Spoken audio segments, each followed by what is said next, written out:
tile. Toggle file view. Recording is on. Should toggle tile view. Yes, that's set. And my camera is not hooked up yet.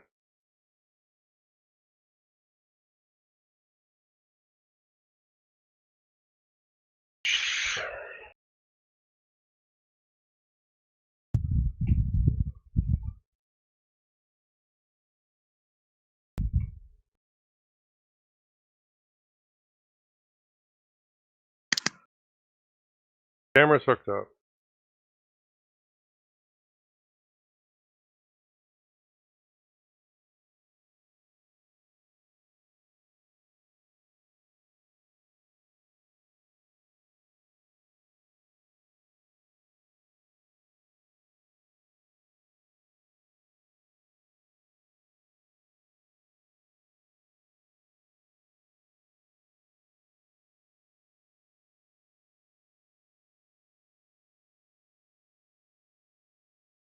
Oh, I like the background.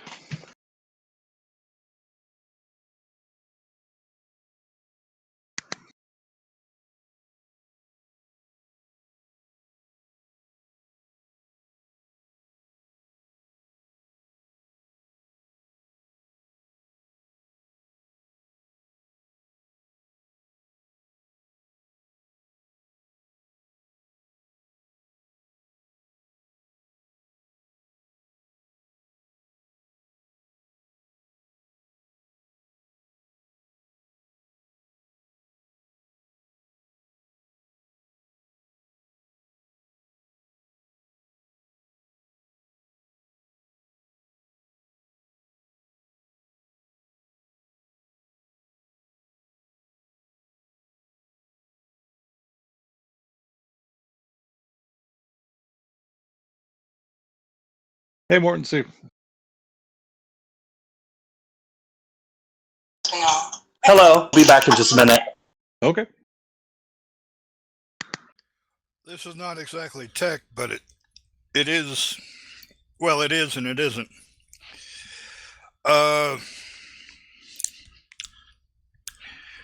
Evidently, 3 new players are coming into the pickup truck or similar vehicle market. One of them is Caterpillar. One of them is Kia. And the last of them is Freightliner, the large truck maker. And Freightliner's offering is supposed to start at $8,000. I don't know what they've been smoking, but because the truck that they're advertising doesn't look like $8,000. 28 maybe, but not 8,000.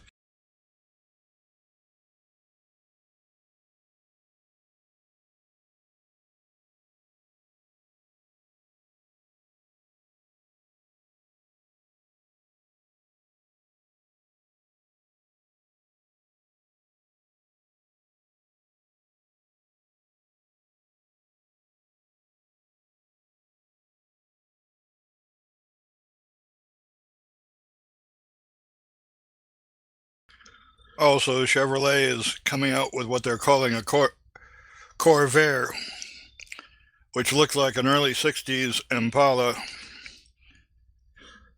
It's a hybrid, and supposed to have up to 400 horsepower equivalent.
Razor Nari. There we go. Now you can hear me.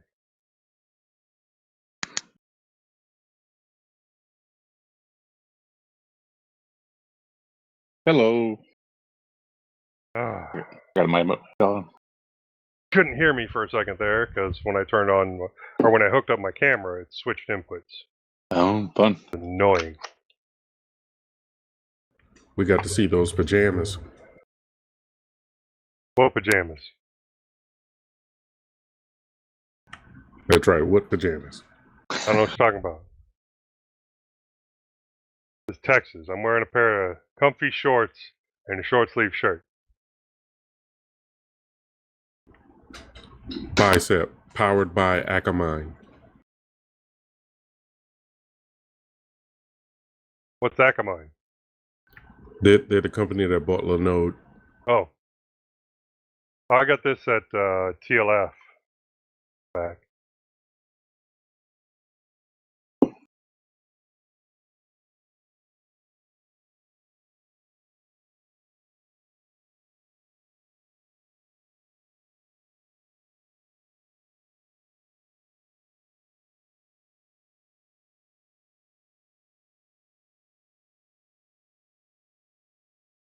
Working on bike tires. Were you going to show off? I believe you said you were working on a laptop or a new device for someone. Bike. No, not. You said bike now, but I'm trying to think of where I heard it. Oh, the Likebook Mars? Yeah. I talked about that. I worked on that on the show The last. time. What show was I listening to? I think it was you on. I'm getting caught up on my other podcast. You were on the Mintcast, I think it was, and you were talking about that. Yeah, I talk about it on all my shows because what I'm doing each week, kind of.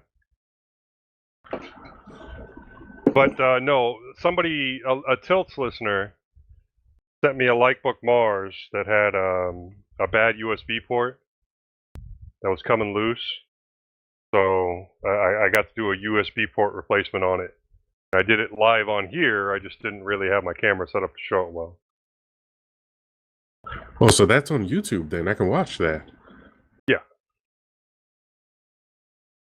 Like I said, I don't think you see much, but There's some. I mean, we could see the port when I was done.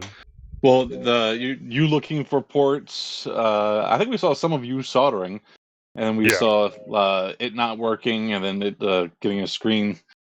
It had that e-ink display. Did you have the Kirby fan on? No, I did not have the Kirby fan on. Do you still have the Kirby fan? I took the fan out of the Kirby housing, and I used it as a replacement for one of the fans on my 3D printer. So that's an OSHA violation right there, right? Yeah. I'll talk to my boss. But no, I mean, I had the garage door cracked and I got the fan on behind me. I'm not worried about fumes.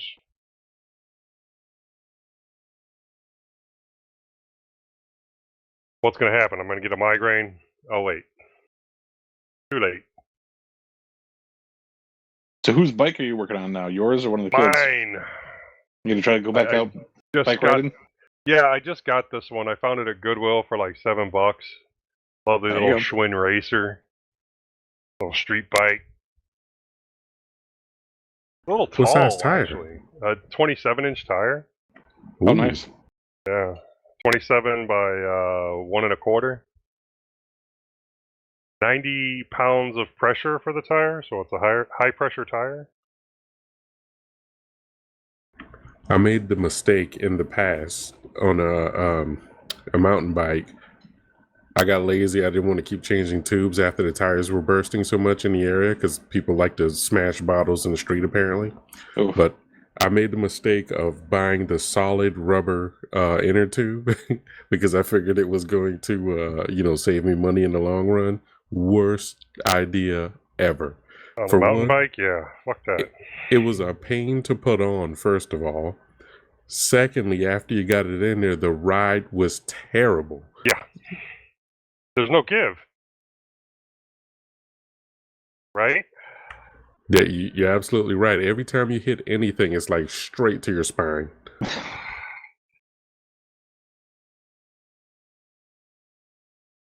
And to be honest with you, I shouldn't have been riding a mountain bike anyways, but I mean, it was cheap. I got it Oh for my a good god, price. it's so much cheaper and easier to get mountain bikes than it is street bikes. Yep. So yeah, I'm gonna agree with you on that one. But the rallies are a nice halfway point. The rally bikes.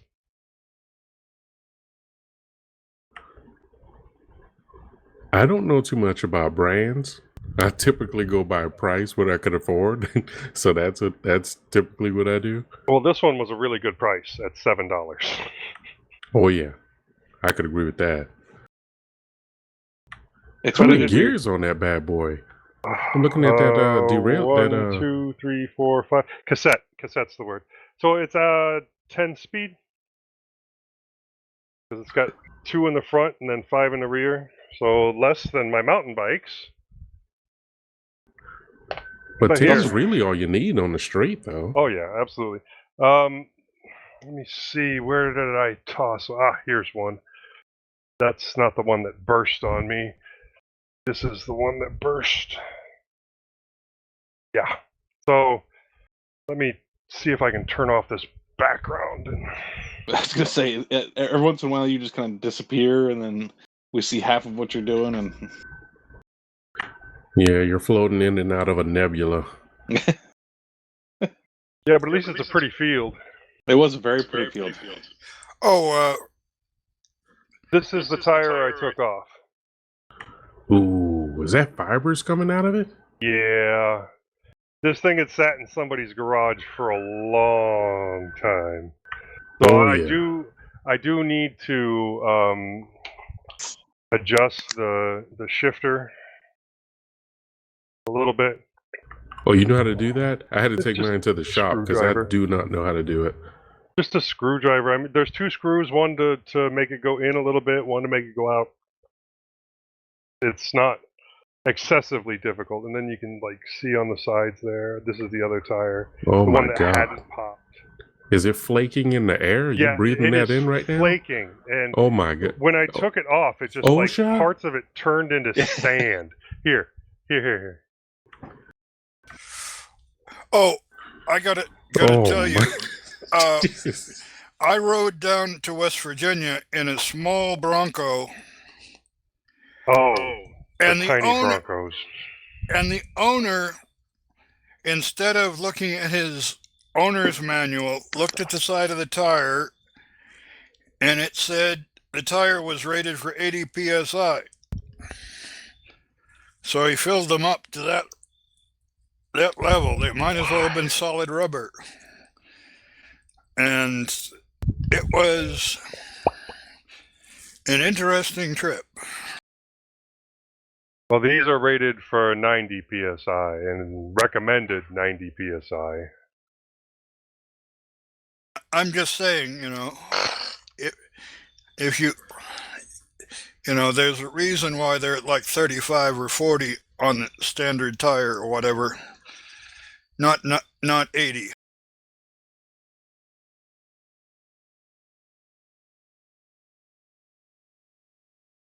You know what's scary is how many people, at least around here, that have either electric bikes or electric scooters. I mean, it went from being like one kid around that had it to like just fucking everybody. I mean, kids, Well, older dude, people. when your new car prices are like $80,000 freaking dollars and your used car prices are like $40,000, yeah, I'd almost rather ride a scooter too. But it's the electric scooter prices have got to go have to be like way down for the amount of people that I've seen with them. Some of these things cruise too.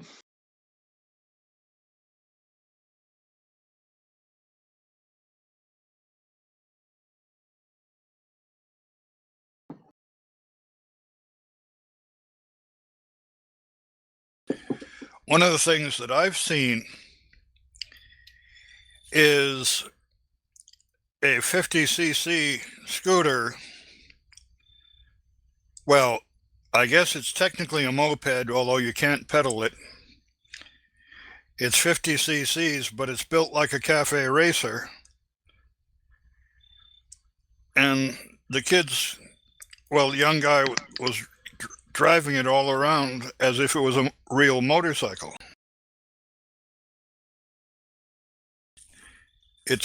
I don't know, it seems to be a cheating, I don't know how they get away with it. Luck of the draw, probably. Whoever, it all As long depends on as the who sees it motor when. is under 50 cc's, in most places you don't even need a driver's license for it. Now, granted, there's also supposed to be a speed limitation, but that's much more difficult to prove than the number of cc's in your engine. And it's a lot more difficult to quantify with an electric motor than it is with a gas one. So, At what level do you need a license plate on it? if it requires a license to drive it. Okay. But if it doesn't require a license to drive it, then you should be treating it like a bike, which means sidewalks as opposed to roads. Right. Now, also, there is another category of vehicle, which is like your dirt bikes and things, which will not have a plate on them, but you're not supposed to be driving those on roads. They're supposed to be off-road vehicles. Yeah, but you still see it. Yeah, people treat them about the same way they do mopeds. Yeah, and they'll get pulled over driving those because they are over 50 cc, and they're not licensed to be driven on the road. Yeah, I think the 50 cc is a limit of, if you're up to 50 cc's, it's considered, a moped by definition. If it's 60 cc's, it's a motorcycle.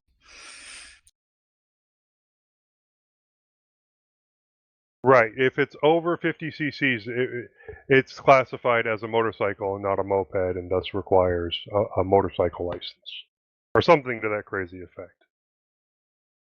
Oh, I gotta tell you guys, somebody's building a hybrid tractor-trailer tractor. He has a big-ass diesel up front. It's powering a Jenna motor that produces the electricity, and it feeds a battery, some kind of battery bank, and then there are drive motors. I don't know how he arranges those, but anyway. But the interesting thing about this hybrid stuff is because the generator motor is not driving the axles, he can use off-road diesel, which is about 30% cheaper than the diesel that pays highway taxes.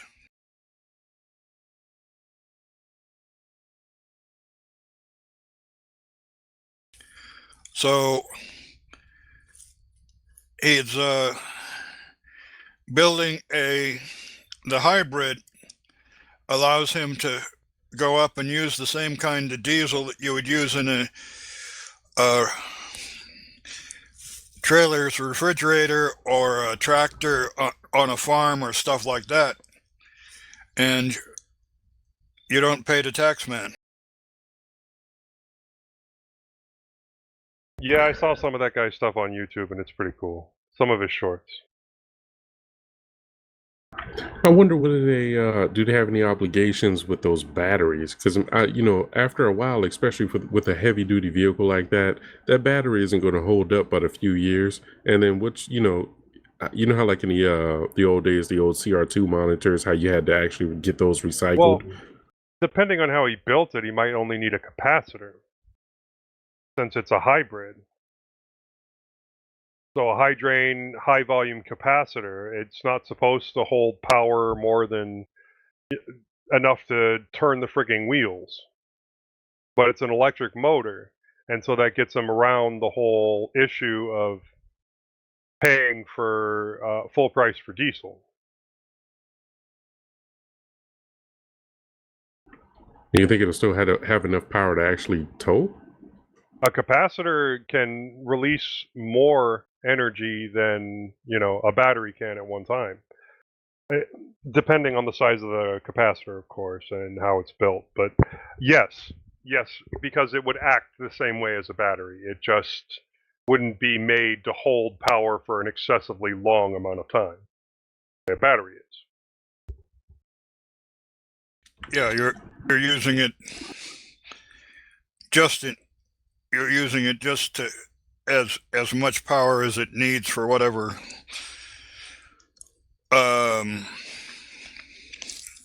operation, acceleration, or whatever you're. Sounds like you can get electrocuted during a pre-trip. Well, Look. all this stuff has got to be buried deep in the machine, so it's not necessarily going to be out there where you're going to be dealing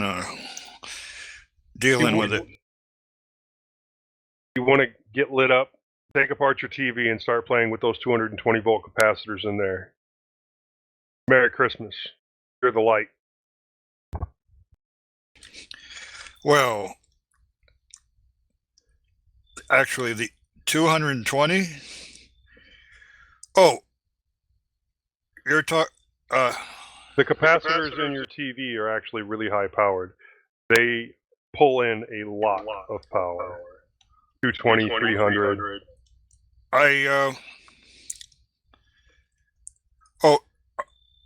And what kind of TV are you talking about? An LCD TV? Well, it's not just TVs. It's also like the power bricks have high volume capacitors in them too. So let me see.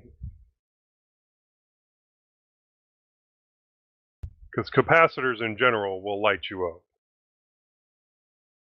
Well, I've been aware of the stuff that the tube stuff was, but I also was aware that some of the tube stuff was using like 20,000 volt. Yeah. Okay. I do see some at 50 volt, 220 UF. What I was thinking, the UF. And you can get 220 volt capacitors, but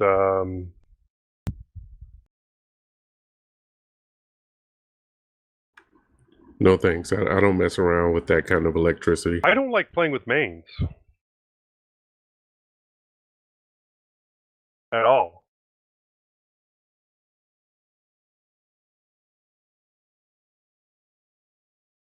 I have messed with power supplies on TVs before, though.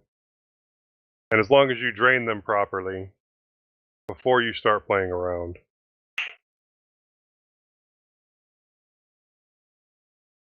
I'm sure there's a section in the TV manual that teaches you how to do that. There's the right way. Like, here's a 450 volt, 150 UF capacitor.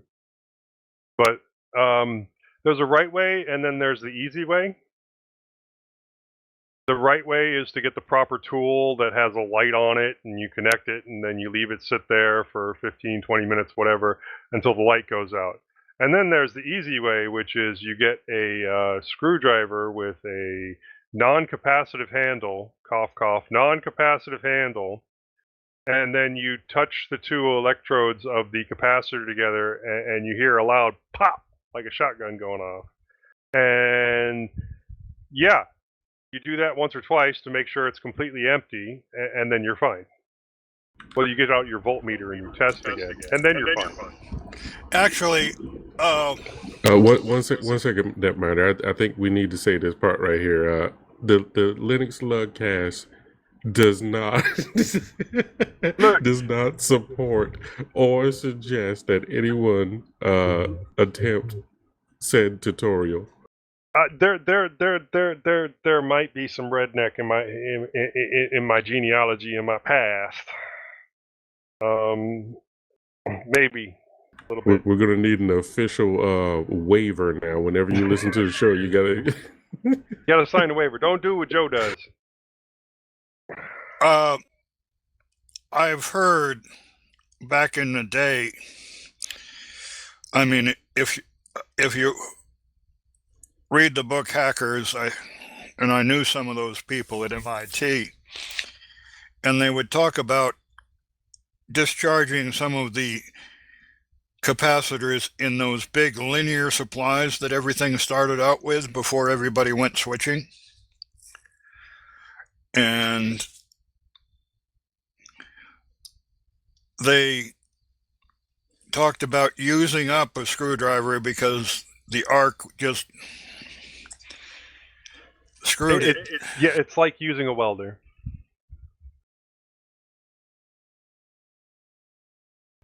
So basically, you're taking some metal rods with a bit of resin attached to them to protect you from getting blasted, and you're causing a massive arc. So it's just discharging life-threatening electricity a few inches from your hand. That is correct. All right, go ahead and wrap it up, boys. I think we're done. Look, it's how most people do it when they don't have the proper tool. And the proper tool, well, the tools for handling capacitors and stuff like that are getting rarer and rarer now. You can't go down to Radio Shack or wherever and pick one up. Can't go down to Radio Shack. Yeah. Where do you live, Netminer? You got a Radio Shack down there? No, I'm just saying that it used to be that you could go down, to any radio supplier and or any. Well, all it is a wire with. Okay, now granted, there's some fancy plastic that doesn't really do anything, but all it is a wire with a resistor and a light in the middle, and that's it. All it's doing is turning the electricity into heat and light. That's really all you're doing when you're arcing it. It's just you're doing it a lot quicker, and there's a lot more heat, and a big boom. Right. You're just generating plasma. That's it. There might be a little bit of plasma smell when you're done. A little burning. I wouldn't some know. Burnt hair. Everything might might bald. Yeah, everything might turn blue for a little while, but it'll be fine. Look, your hair might stick up a little bit. Not that big a deal. The hair that you have left, yeah. That means that you weren't using a properly non-conductive screwdriver. I'm just saying. You should have been standing barefooted in the yard. That's how you fix it. Get grounded. Look, you should have been holding that copper rod that was sunk 8 feet in the ground. That's the way to do it. And then you touch it with your bare fingers.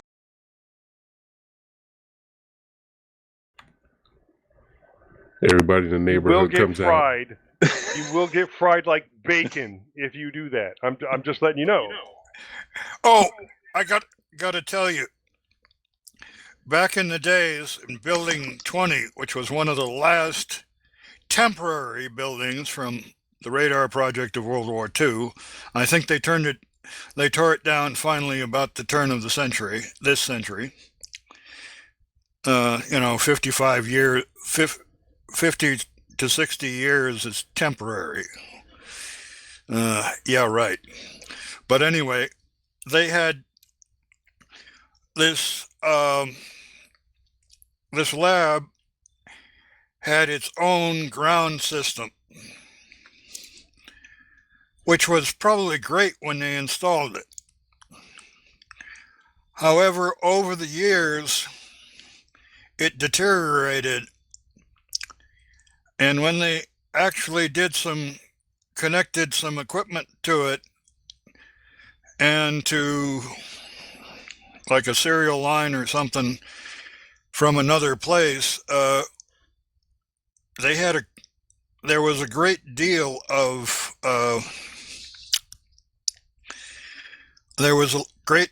bias between real ground and the ground that the lab thought it had. That's okay. I remember being in the military and working on certain electronics modules that we would set up out in the field. We had to put in our own grounds, and that was a process of stacking 2 4-foot-long copper rods, and then we would have to do that 5 times in a star pattern, and then run copper wire and wrap it around all of them and connect all of them. Then connect that to the module so it was properly grounded. That way, if it got hit with lightning, it didn't accidentally launch a missile.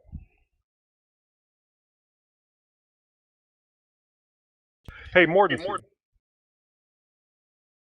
Mordency, quick question. Hello. Hey, what's the proper way to discharge a capacitor? Cautiously? No. Grounded? No. What's the proper way? Right answer's done. With your tongue? That's what Honky said. What's the proper way to do it? There's 2 main ways to do it that won't get you killed. What's the easy way? Grounded and discharging it with a screwdriver. I've seen people take out the capacitors out of microwaves and the old CRT TVs, the tube TVs. Mm-hmm. That is correct. And they have to do it over and over again because charge is... so massive? Yeah, I was like, absolutely not. I'm not touching that. Nacho.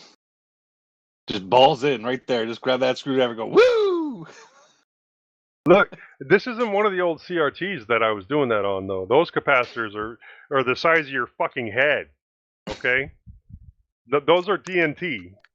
Do not touch. I wanted to make little wrist octopi with tentacles, and 2 of them would touch in the center of your hand, and 2 would stick out so you could touch somebody, and when you pressed it, it would stun you. Like a stun gun, a plushy stun gun. People have made and those using the circuit board to make that is called the tickler.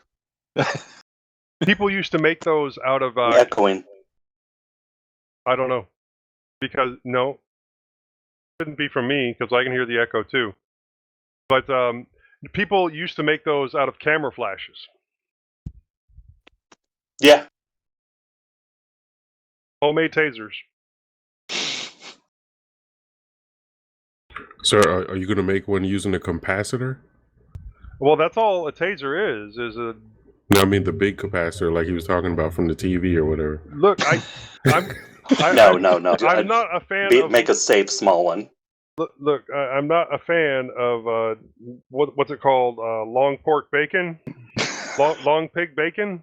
No, not a fan. Long pig. Long pig bacon.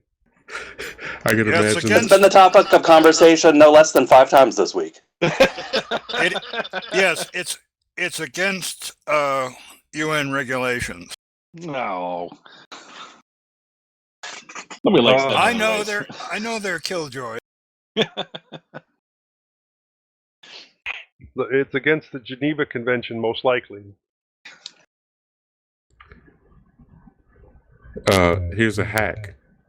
Never learn to read and you can't be charged with it.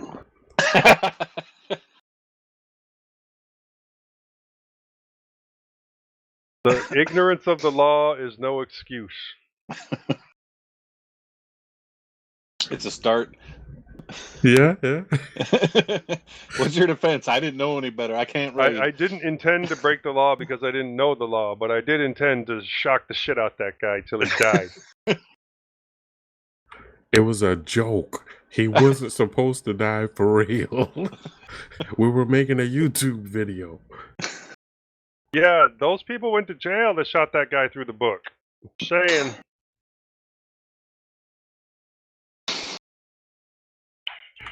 Oh, you guys, you remember the Alec Baldwin situation from the movie It's still thing? ongoing, isn't it? Yeah, I was wondering what was going to happen with that because, I mean, I understand his situation, but, I mean, none of them cleared that weapon before they used it, so, I mean... And honestly, even if a gun has blanks in it, you still shouldn't point it at somebody. Especially if you're an anti-gun person who says there's no reason whatsoever for anybody to have any type of gun. Yeah. Yeah, well, there was... I don't know who was it, but shot themselves in the head with a blank firing gun.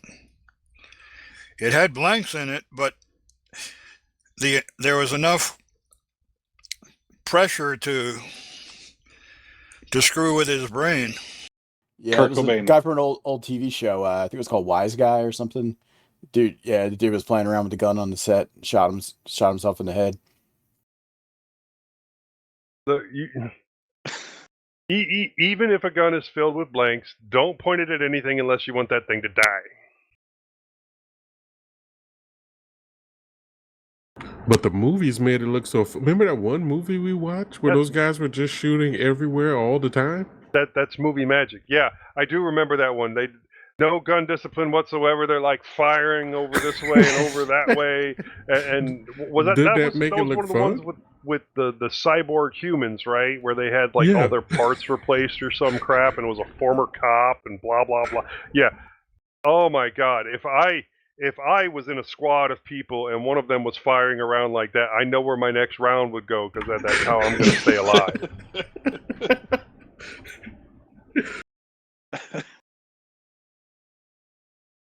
Are they charging Alec Baldwin for that though? I mean, yes, they are. Is it his Yeah. responsibility to check it? Yeah. It's everybody's Wow. responsibility. Now, how much responsibility he had, I don't think he's going to go to like jail for manslaughter or anything, or even he might even not even be found guilty because he got handed the gun and assured that it was correct and Right. blah, etc. But still, number one, your gun that you're using on set should have never had live rounds in it, even for testing. Live Thank rounds you. should be Target anywhere on practice. set. It wasn't. They took it offset and they were using it at a range or something crazy like that. I don't remember the exact details, but they were like they were all out there just having fun shooting a gun, blah blah blah, live rounds. And then you don't use your prop gun for that. Right. And Yep. if a gun has blanks in it and you're supposed to be acting and pulling the trigger, blah blah, movie magic should be in play there. And even if you're pointing a gun, supposed to be pointing it at someone, you should be pointing it next to them and pulling the trigger. That's just, I was always taught, and it was beat into my head from the time I was a little kid all the way through all my time in the military. You don't point a gun at something, whether you think it's loaded or not, at something you don't want dead. So even if it's not loaded, you should not point it at someone. So if it has a blank in it, you definitely should not point it at someone, and you definitely should not pull the fucking trigger while pointed at them. Agreed. 100%. Now, do you own firearms? Me? Yeah. Yeah. Do you have them in like a gun safe? I keep I have 2 shotguns, and I keep them in separate locations from the ammo. Do you have a trigger lock? Yes, I have trigger locks on the 12 gauge. I don't think I have it on the 20 gauge. But the 20 gauge is also a breech, single shot breech. And the rounds for that, like I said, in a very different location.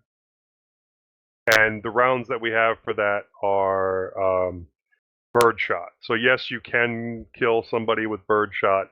It's just not as likely from a 20 gauge. But it will mess up someone's day. And my wife actually has pointed it at someone that was threatening her before. There you go. I drove home real quick.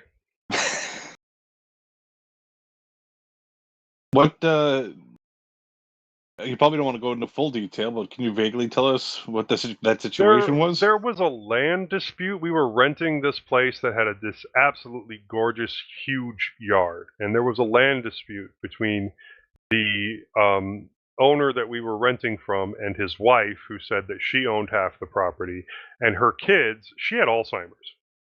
Her kids were trying to basically force their father to give her more stuff because they could control her and get things from her because she has Alzheimer's.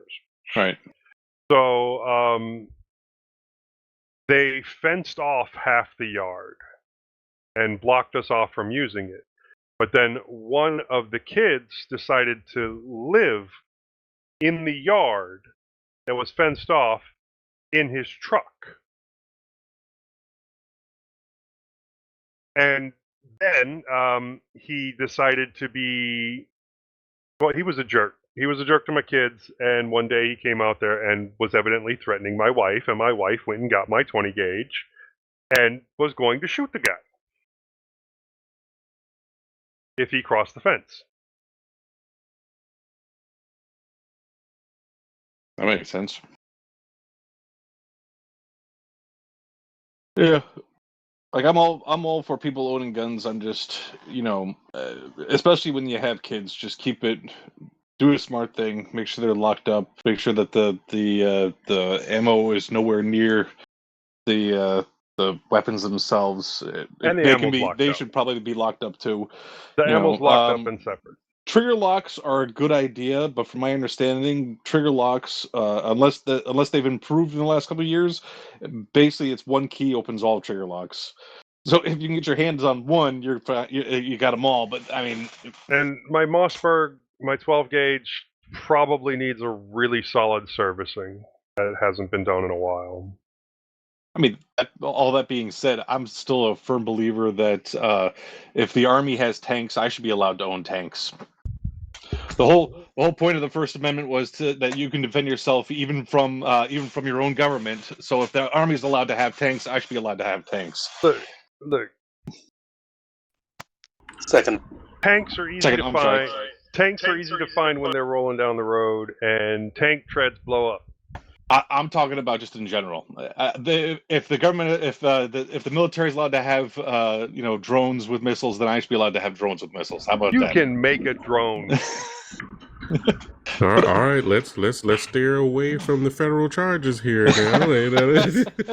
Listen, we've already went with the We're allowed to. I believe that is the spirit and the reason of the Second Amendment. We're allowed to have an opinion. Exactly. Oh, sure. Yeah, I mean, yeah, Are you sure about that? Oh no, wait, this isn't the UK. Well, there's the UK is pretty bad right about now. Oh my they goodness. threatened to come over here and try and arrest people, and it's like, really? Didn't we discuss that? The last number I heard was 3,300 people in jail for opinionated posts on the internet. Yes, About social media. And they were talking about literally saying that it's wrong that immigrants stabbed this kid, and they were put in jail for it. Yeah, because that's hate speech. Like I said, they threatened to come here and arrest people that were doing the same shit. And didn't we? Yeah, have it worked out great for them the first time, didn't it? 1770 something. When was? 76-ish. Somewhere around there. Accidentally spilled some tea in the water and all that jazz. Yeah, we had that discussion. You went home. Yeah, I think the Tea Party was 1773. Hello, Origami. Hey, what's going on?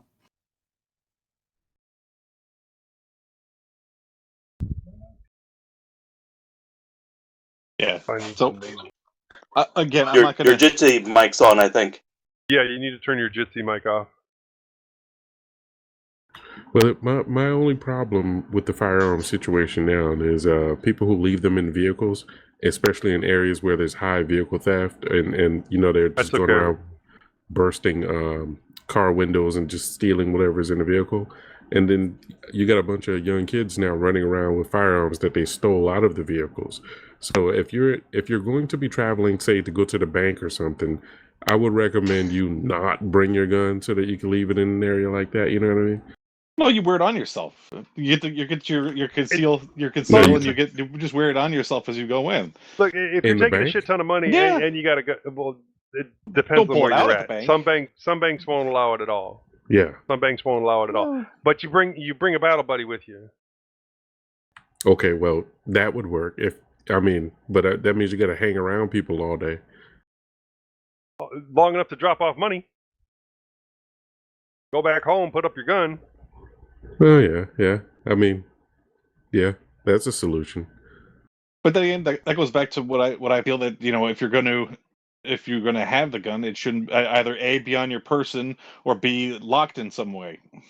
And In your you hand should or have a locked proper. up. If you're going to have your gun in your car, then you need a proper way to lock that gun up. Gun case with a lock. That's No, they that's put it under the physically seat. attached to the vehicle, like Oh, that'll work bolted too, yeah. to the vehicle. Hey, that's a new. We should sell that. Just go get They some make scrap those. metal and fit it to the back of the. Oh, they already make them. Make those. See, again, I am perfectly fine with people owning whatever. I don't care, fully auto or semi-auto, doesn't matter to me. Just use it properly. Don't be a fucking idiot and use it properly. That's it. People want to talk That's about the beginning and the end. Use it properly. You want a tiny little Derringer pistol? Cool. You want a fucking giant semi-automatic railgun? Education, responsibility, and accountability no longer exist, and that's the problem with most things. I think gun No control. common sense and People want common sense gun control, background checks, red flags, blah blah blah. Red flags can be abused. One. Two, you can put in these controls in place, but eventually it's not going to fucking matter. It doesn't really matter all that much now because you can go and make a gun out of stuff you can get from the hardware store. You can make a shotgun easy. And with the advent of 3D printing, it's going to get a whole lot easier in the future. Yeah, Well, that's why it already is. I mean, they're already 3D printing them. Yeah, but it's not ubiquitous. I mean, you have to have a very specialized 3D printer that costs tens of thousands of dollars to be able to print a gun that works properly that isn't going to blow up in your face for more than a couple of shots. Till it doesn't. But that's most guns. Well, I'm sure the people who are making or them, just some machine shop parts and just Same make thing, your machine own. shop. But it's a lot easier to do to hit a button on a 3D printer and have it do it than to have all the knowledge required to do it from a machine shop. yeah, the people who are making or a those CNC though, to cut them out. they don't plan on using them more than once. The people who are doing that. Yeah, well, you can make pretty much a plastic gun then, as long as you're not worried about it afterwards, and fire 2 shots and be good. But we're talking about like mass school shootings. Oh no, yeah, no. So, and the advent of 3D printing could cause more problems there, but it's also going to get around any type of gun restrictions sometime in the future. Yeah, so the idea of gun restrictions are it's like any other rule or law. It's something that's nice to have there, but it's not really going to do too much. I also want to point out that there are countries that have successfully implemented gun controls, like the UK or the EU or whatever, across the pond. But the problem is that people switched from guns to knives. Yeah. So once again, the only major difference there being, okay, you can't take out 50 people as quickly with a knife as you can with a fully automatic weapon or even a semi-automatic weapon. Did you ever watch Luther? Yes. They had that serial killer who just walked into places with a hammer. You're preaching to the choir on this one. I'm just making both sides of the argument. Oh yeah, I'm not even making an argument. You have to remember, I'm not making any argument for any sort of either pro or con gun regulation. I'm just saying that you can make any sort of law you want when it comes to the guns. People are still going to have guns. It's the way it is. I'm just telling you They're how still I going to felt. have I felt weapons. like And there are It's still still gonna ways happen. to kill 50 people at one time, even if you don't have a gun. I'm just telling you as me as an individual with the I think guns are fine. I just think that use it properly. And I'm So, fine with all forms of guns. I don't pick and choose or any sort of weapon. Just use it properly. That's it. Right, but people can make bombs. People can drive Sure. cars into crowds. That happens. Oh yeah. Anarchist Cook told me all sorts of things when I was a teenager, boy. So crazy people gonna crazy. Yeah, way it is. Well, we don't exactly promote the other side of it though. Like, how about talking to your loved ones, dealing with mental health and helping the young people control their emotions. You don't have to shoot somebody because you're upset. That's a good start, you know what I mean? So working in those areas first could calm down a lot of problems. Yeah, you have these government officials that are preaching, okay, no gun control, it should all be mental health stuff, and then they don't actually want to fund mental health. No, because there's stigma as well. You gotta think about what happens whenever someone imagine someone who's got a great job and things are going great for them now, and they decide to go in and see someone because they feel as though things are falling apart upstairs. Now and all of a sudden they get labeled as being being a problem for the company or whatever, and you don't want that guy to represent your organization. He's unstable. He can't handle. The whole When I worked at Chase Bank, JP Morgan Chase, yeah. in the customer service side, there were people that I would say about 10% of the employees had been on stress leave of some sort because of the stress of the job. And when one of the people killed themselves, everybody who had fired for stress leave, they terminated. All of them, every single one of them. And they lied and fought it in lawsuits, and no one got money, no one got unemployment. It was horrible. I don't know how many of them didn't survive that mentally. Just a couple things there. One, you shouldn't do it through work then. Shouldn't have it through work. Well, think about assurance in insurance in America. All of it's through work. Yeah. Well, you can still have it through insurance, but much like, having an abortion, it shouldn't be anybody's business. So Yeah, but HR has the data. Yeah. Like, hey, you were pregnant and you no doctor. longer are. Right. What happened? You went and saw a doctor. It's not work's business other than to give you time off to go see said doctor. You say that, but yeah, I know. Right? I say that, but that's the way it should work. Right. Like, you were different, and then you went and seen that doctor, and now like you're halfway decent. What happened? You're so much calmer. I thought for sure you were going to light the place up. My new pills are great. Yeah. Thank you kindly. Have a nice day. My doctor taught me that instead of saying "go fuck yourself," I should say "have a nice day." Have a nice day. There's a good one. Put that on the card. There's some jobs I think they should just kind of slip some medication into the water at the job, into the coffee. They do, but it's normally the wrong kind. It's an amalgamation of a quote from a TV show called Mrs. Brown's Boys. What, the Have a Nice Day one? Yeah, it's actually what she said was "that's nice." So instead of telling people to fuck off, she says, "That's nice."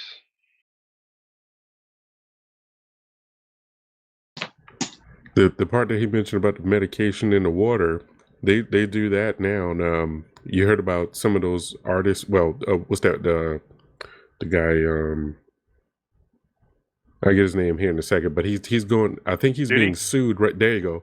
He's being sued now because they were putting drugs inside the I guess the alcohol that they were giving to the women, So they had the special alcohol just for the women, and He make learned sure- from Cosby. He just I was going dialed to say, it up a notch. Yeah. He pulled a Cosby. So it was a lot of crap that they're doing over there in Hollywood and wherever else these Oh, sure. moguls are hanging out with.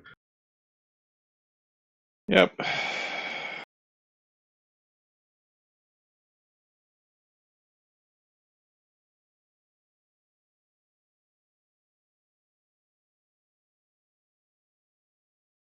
Oh, so what has everybody been watching? Actually, do some pre-show stuff while we're I here. saw the funniest, well, maybe not the funniest, but the funniest free thing on Tubi in a while. And today is the last day it's on there. But it's a horror anthology called A Comedy of Horrors. And it's 4 short stories. And I think it's the third one is about a bachelorette party. And it is awesome. It was just the perfect outcome. That was nice, but it also ruined my day. What's the show He's number? He's like, it's this last day it's going to be on there. So like, great. Yeah. Now I'm never going to see it. It's That's what gone. YouTube If you have DL is if you for. have Tubi and add it to your list, it'll pop back up. Everything comes on and off of Tubi. 252. 52. Yeah.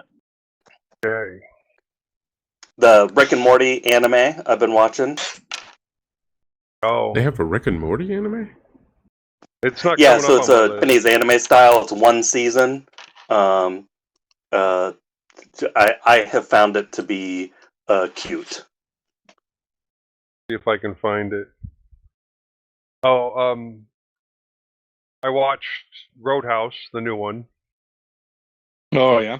Yeah. How was that? Were there any those spin kicks in there? Yes, but it was pretty good. It was pretty good. And I watched Tulsa King, Oh, yeah.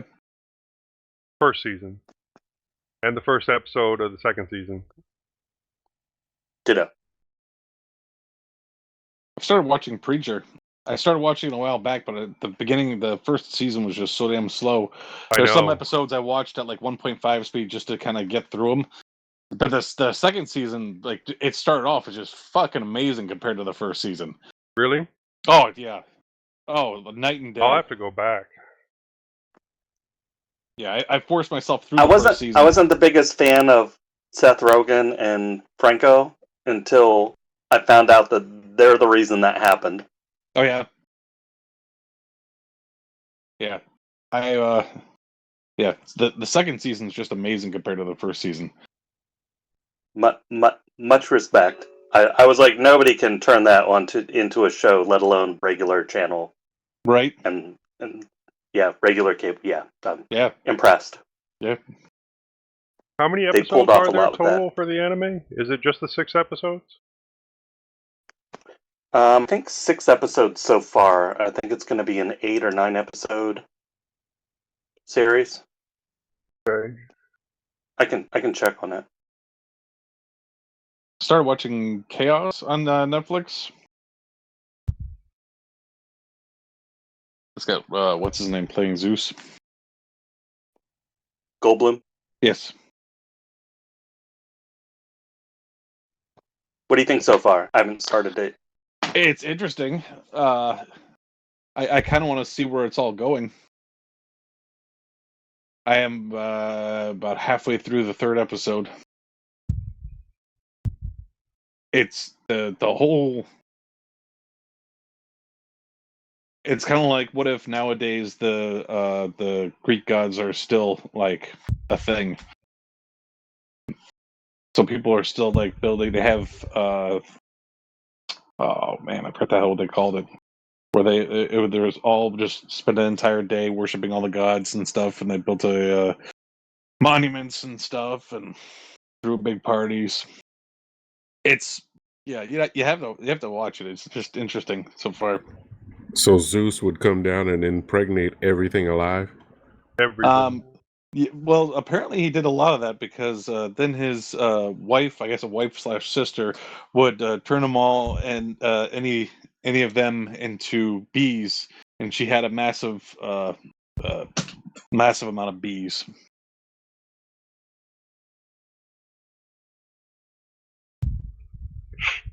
Ugh. I tried watching something. What was that Netflix Fallout series? I Oh, that- tried. No, it wasn't Netflix. Amazon Fallout series, Right. and I hated it. Did you watch the Twisted Metal series?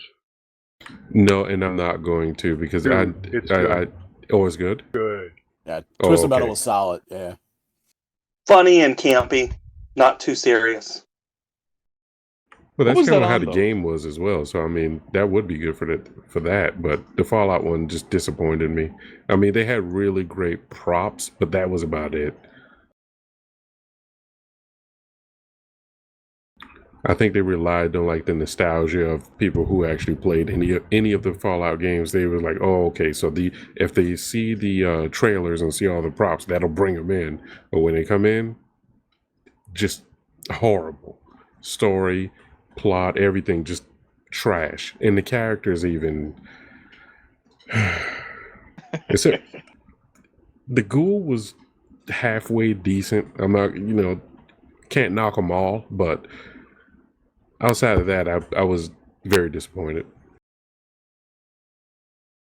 See, I thought it was interesting. I just thought it was really slow. I had never played any of the games before, so Thought it was slow, but I was interested in it, and I watched a lot of Easter egg videos where they talked about all the um, meaningful things that they included in and how it tied in the game and future stuff that's probably coming. From the very first episode, I was ready to punch Monitor. It was terrible. And that's what happens when you enjoy a game that has a decent story and somebody tries to turn it into a TV show. And here's the thing, I don't mind if you were to do some sort of spin-off with maybe a city from the Fallout universe that the Brotherhood may have came into, and you just, a spin-off. But when you start actually involving the vaults and everything and meaningful, like say for instance Megaton, you brought in Megaton, so iconic, the school and everything, and I got so furious. You have a guy in full, I just said the name of it, power armor, right? You're watching them run and jump around in power armor. A trained warrior in power armor didn't know how to operate it, but the new guy who watched him die suddenly jumps in it and knows how to fly around and do everything. And the fact that when he got into a fight with that was it the Yao Guai, and he didn't know how to fight, he just ran away from it. It was just so much crap.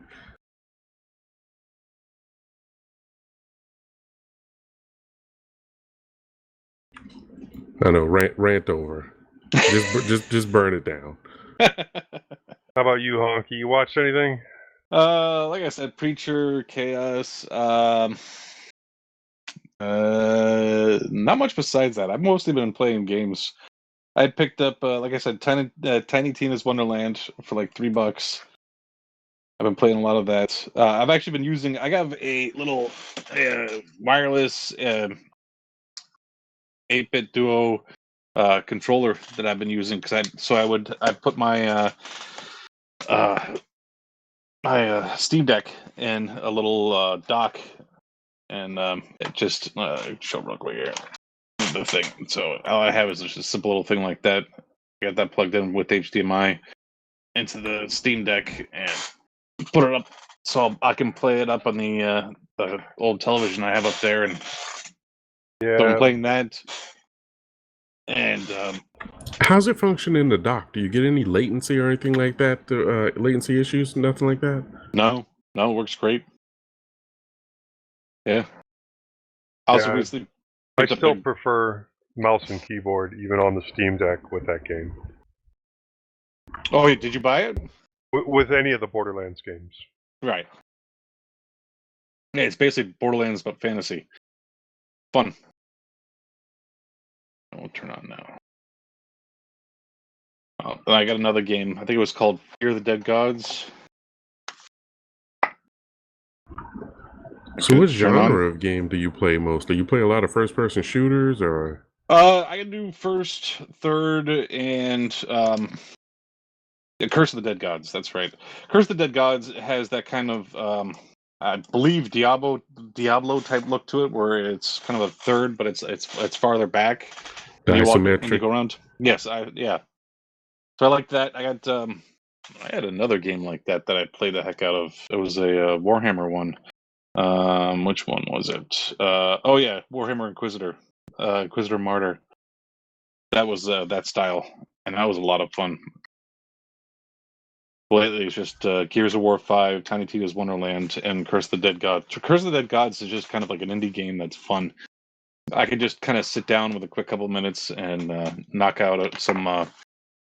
You kind of go into a random generated caves or levels, and you move along and progress along and try to beat that dungeon. Kind of want So to is that play roguelite? What's I that? kind of want to play Black Myth Wukong. Which one's that? You should look it up. Okay. It's a really popular game right now, but I don't know if it'll play on the deck. What genre is it? It's Chinese mythology fighting game. It's an RPG. Yeah, because when you said the name, I was thinking of Sun Wukong. Action RPG. Oh, ARPG. That's what I'm into at the moment. So that should be pretty good, especially with Sun Wukong. It's really reviewed well for what is it? China's first major game. There's a game called Musashi vs. Cthulhu. Add it to my list. $60 right now, or $70 with the DLC, but Steam winter sale. yeah. I don't think I've ever paid more than like $15 for a game. I wait until they go on sale. Always wait for that winter sale. Randomly, I love I just go onto the Steam app and just kind of scroll on whatever they have on sale, go through my wish list and see if there's anything that's decent priced. Because it seems like everything will go on sale at some point. Has to. With all Right. the games in the market, I mean... Right. Absolutely.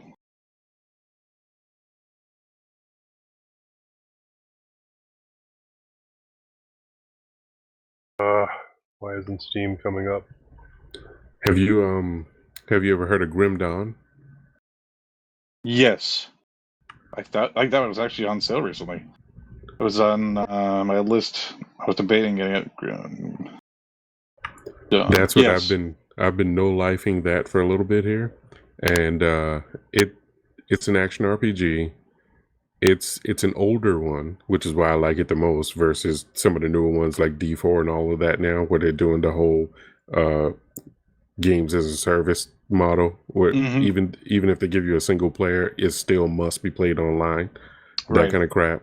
Yep. So it's fantastic for that. Tons of replayability. Unlike other action RPGs, you can do 2 classes, so you can do combo classes. If you want to just be strange, you could do 1 class, but most people do 2, and just tons of ability, plenty of replayability, and it's one of those ones where you just have fun collecting all the loot and beating bosses. Yeah, that one looks pretty cool. Did they come up with a sequel to that? No, they're working on it. Crate Entertainment, they're the developers and the publisher. They're building the engine for the second one now, because the first one was built so many years ago. The engine's super old, makes it hard for them to create new expansions and stuff. But they are coming out with a new expansion pretty soon called the Fangs of Askatar, something like that. The names are kind of weird for me, but yeah, it's a new expansion that's coming out soonish. Yeah, that one looks cool. I was going to do a show on it, but I keep forgetting. I end up playing it when I think about it, but I need to I need to stop and actually do a show on it because the many different elements within it is what makes it interesting to me, knowing that you have to guard against all these different damage types, as well as focus your own damage from your build into one type so that you can sort of min-max. It's really cool.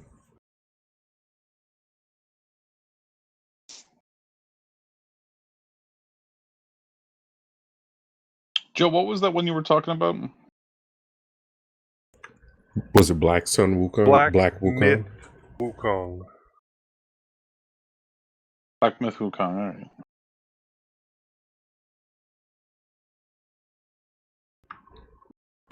And wait, are you playing? Or were you able to play that on?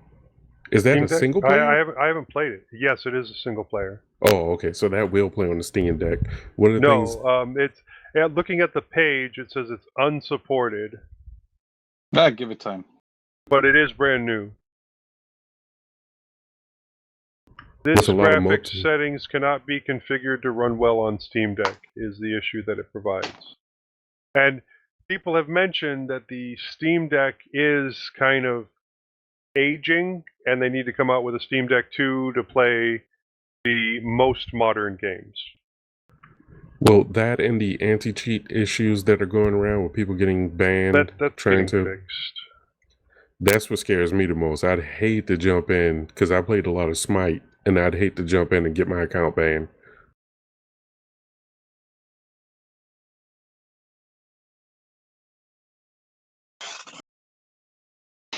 Yeah, I think Gears of War 5 was actually unsupported for a while, and then it's something they're able to adjust. The graphics settings thing, that's not going to be fixable for very long.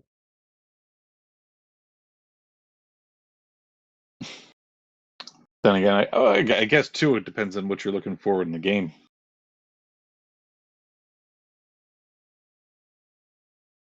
Playability?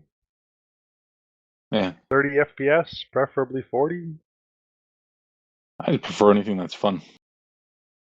Graphics-wise, it doesn't have to look uber realistic. I mean, I'm talking about just not having tearing with, or artifacting with like 30 to 40 FPS. Right. But from my understanding, that you can't really do that with this game on the Steam Deck. But that is why a lot of people are pushing for the Steam Deck 2.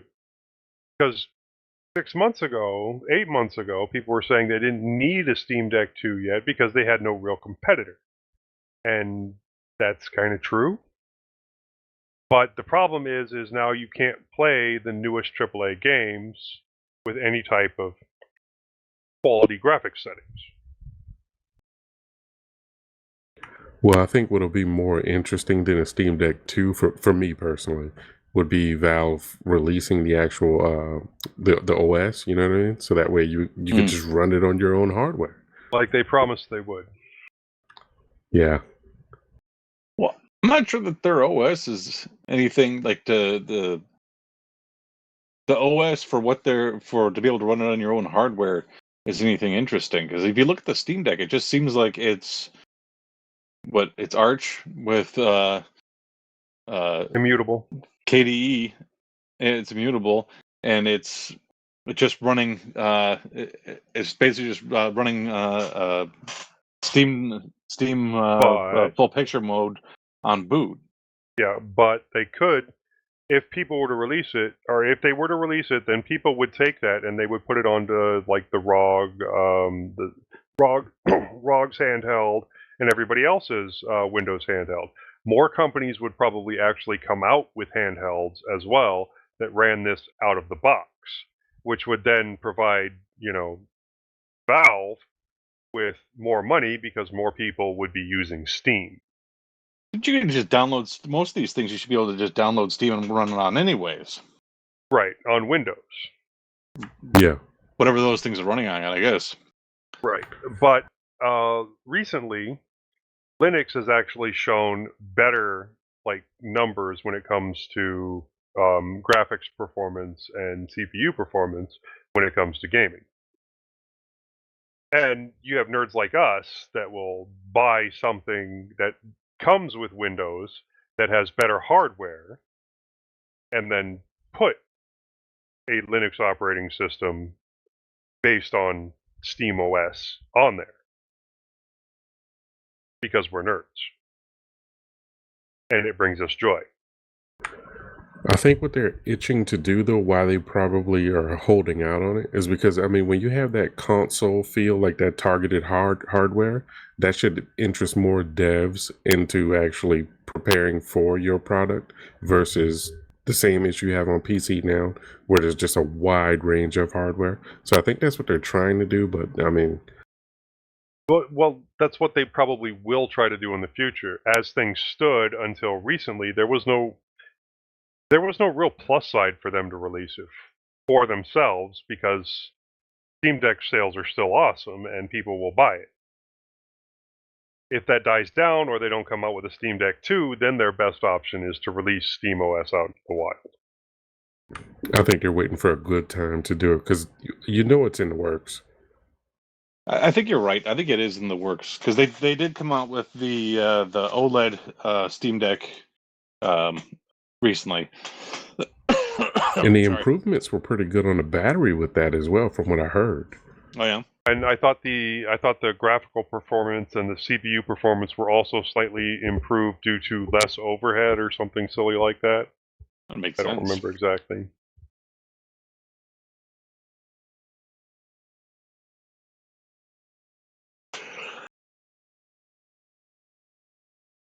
Ooh. I But think yeah, the next you should bring up the page on Black Myth Wukong and just watch the trailers there on Steam with the audio off because it just looks freaking awesome. No, the video is gameplay, or the video is just the videos for in the game. Some of it's gameplay, and then some of it is definitely like the cutaway scenes and shit. That drives me nuts when I want to see what the game looks like, and all you see is just cutaway scenes. Like, no, I want to see the game. I want to see what the looks like when you actually play it. That's just you trying to show up your cutaway scene graphics. Yeah, show you the ADHD version. Just stuff rapidly changing with some dubstep in the background. Yeah.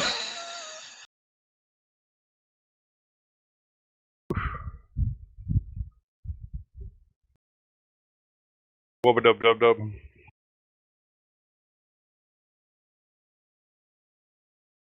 Yeah, Gabby, if you have a question, go for it.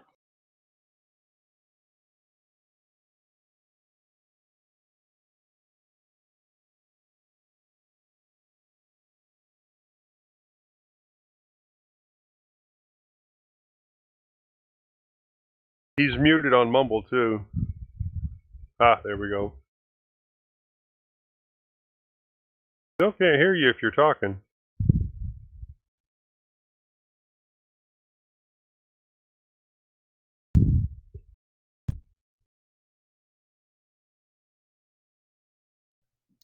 That's because I'm on push to talk.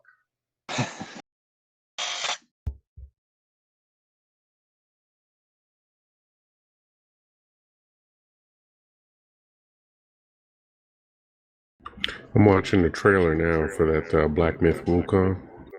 That's what the first step is called. No. Can you hear my son? Yes. Okay. Yeah. Hold it down. We share a game room. Yeah, I've been trying to get back into the swing of things here, computer-wise. I've been looking for a command in Linux to display CPU utilization. Top. It gave like three types or three levels of use. I can't remember what that is. Top. No, it wasn't top. H top. They have a million of those tops out there. Well, yeah, I was going to say, wasn't there a couple of more recent, prettier looking things that did basically what Top did? Yeah. No, this it's definitely not top. I don't Are you have talking H about top glances? installed. I don't think so. Let's look at them. Glances is a pretty nice one. I like it as well because it also gives you your public IP as well as the other one, your LAN IP and the public IP. Okay.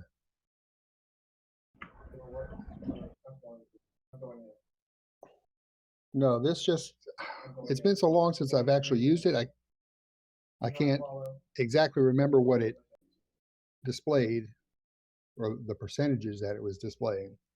But it was just like 3 columns or 3 boxes, 3 columns, something like that. And it wasn't a continuous thing like tops. It just it was just something you put in and it would spit it out? It just did the command. You just did the command. It gave LSCPU? percentages.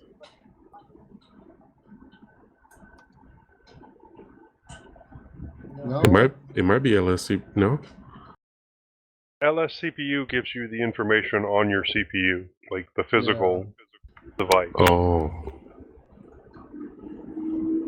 By the way, Glances looks really cool. yeah, I've been using that for a minute. I Justin tried to install the Snap, and it gave me nothing. Except some permission errors. For what, glances? Yeah. I'm just watching the home screen and watching it flip through stuff. Is it the both Ncurses and CLI? I mean, fuck it. CLI is command line. Command line and graphical. GUI? No, GUI, I don't know if they have a GUI, but I only use it in the command line. And the options for it are really nice. So they have other options in there that you can tweak it a little bit more to your liking.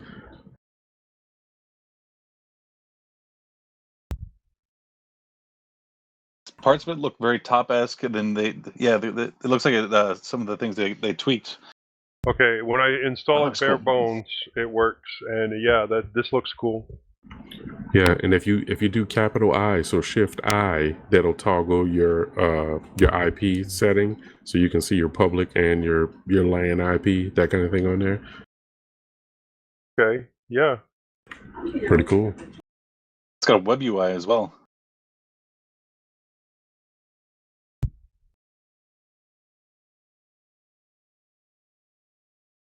Shows your disk I/O, memory usage, network usage, and what's using your network.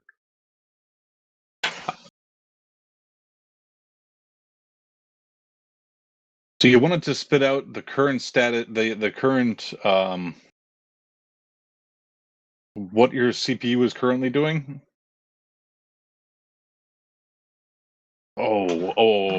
I've done something recently that was doing that. Shit, because I was doing it with the new computer. Shit. Because I had the sensors. This stat? It was something with sensors. MP stat? I don't have either of those 2 installed. Can you quiet it down? My question exactly. IO stat?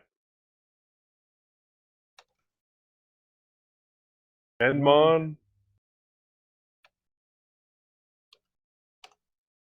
Nope.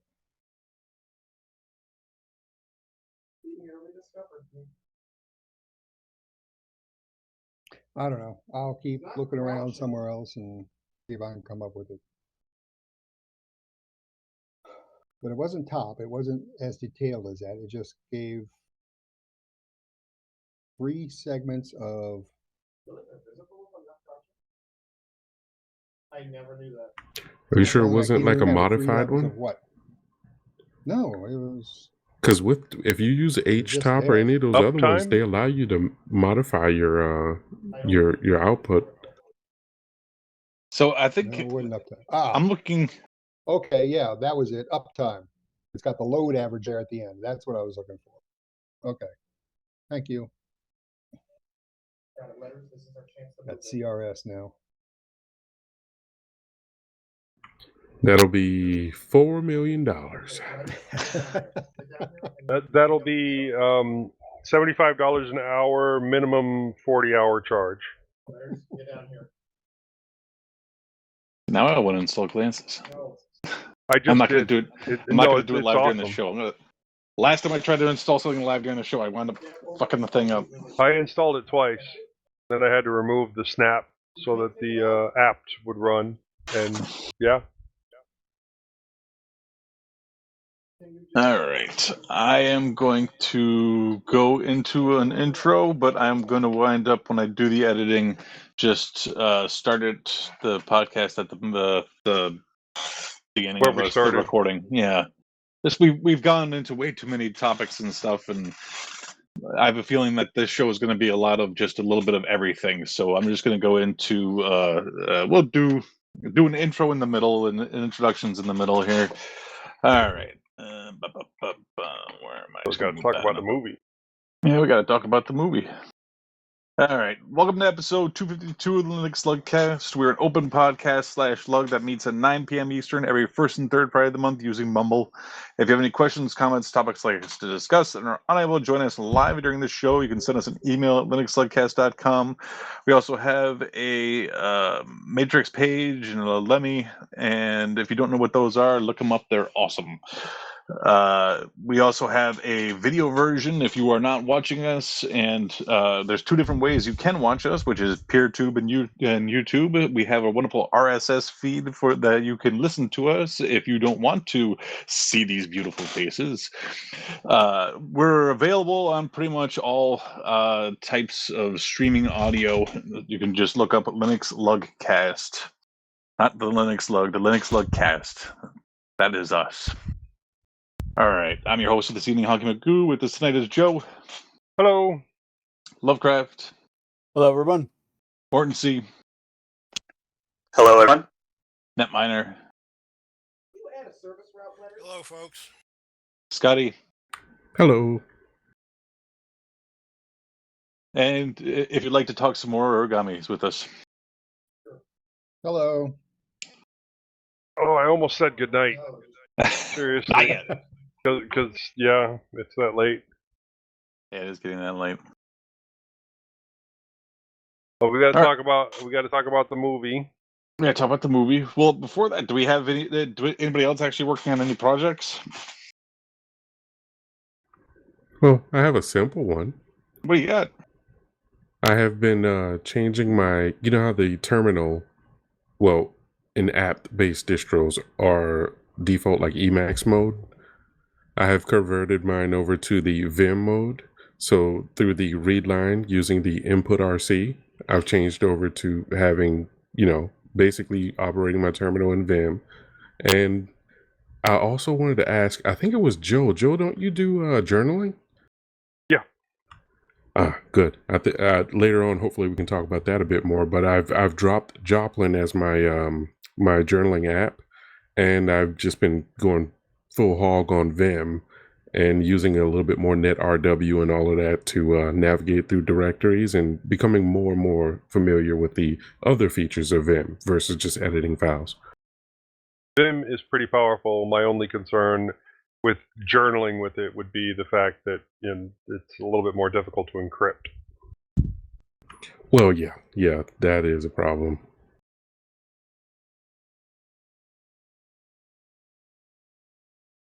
Topic ended. Did you have any more you want to talk about it? You can rant. You can go and rant all you want. No, that's just about it. The details of the whole the read line situation was pretty. It's difficult to talk about on a podcast because it doesn't sound very good. But I think I'll throw a link to a website that gives you basically like some really good boilerplate to work with if you wanted to try it out. So you can do your own. You could do your own input RC.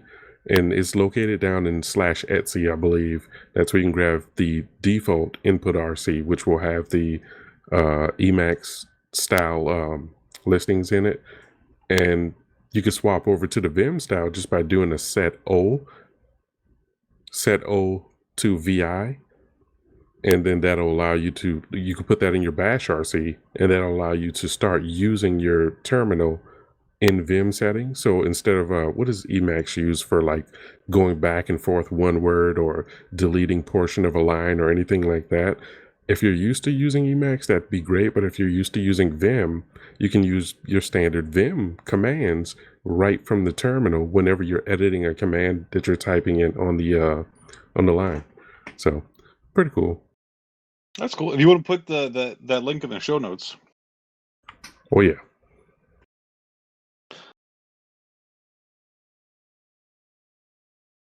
All right. Anybody else working on anything? So just to extrapolate on that, instead of putting it in the bash RC, which can be overwritten during updates, I put it inside etc profile.d, and I put a set vim shell script that does the set-o vi. Yeah, that when I first tried it out, because I didn't know whether or not I was going to like it, or if I screwed something up, I didn't want to lose my system over it. So I didn't know how powerful this thing would be. But at first I did it with the bash RC, and afterward I then went back and switched and added in the input RC into the home directory, and it will automatically start sourcing that input RC, which you can put an F statement down in there to well, you can first at the top have it set to Vim, and then an F statement, F set to Vim. These are the additional features you'd like to add into it. But I'll post into the show notes here real quick so you can see what I'm talking about.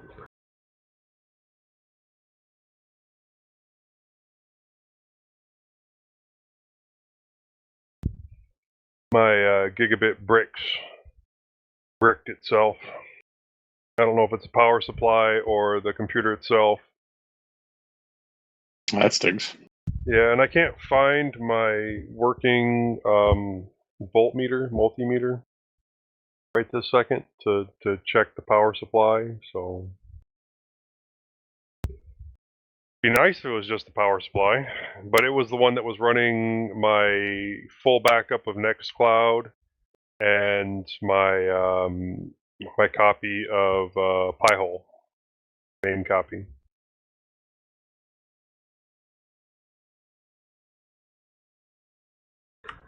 Quick question about the show notes. It looks like it's the one from last week. 252. 252 in the URL. Hey, you have the right. You've been putting the right one in.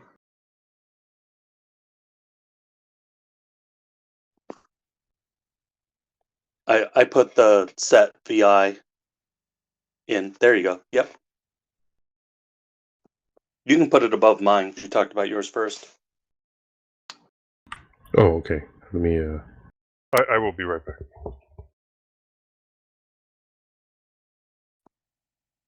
I also wanted to say that the Ohio Linux Fest has announced that it's going to be November 15th and 16th. I don't know if that was if we talked about it previously. I think so. Briefly. Or the Open Libra and Freedom Conference, whatever they're calling it now.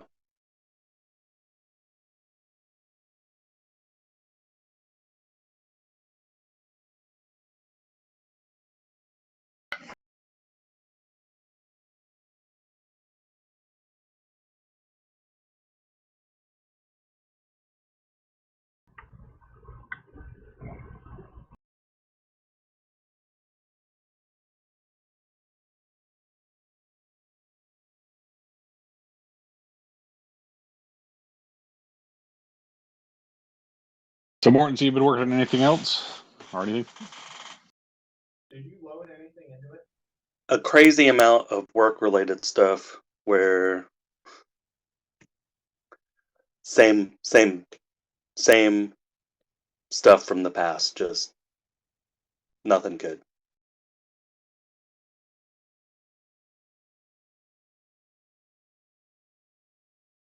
Did you ever find any No time for any other project. any SFTP temp jobs?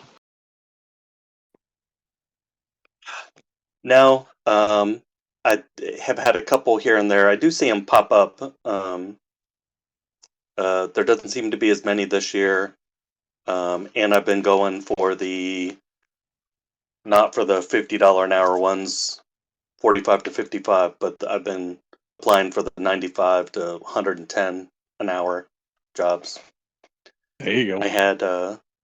I was supposed to have a follow-up interview, but it was the day of the CyberArk catastrophe, and it never got rescheduled. I asked, and they didn't have any update on when it was going to be rescheduled to. So I gave up.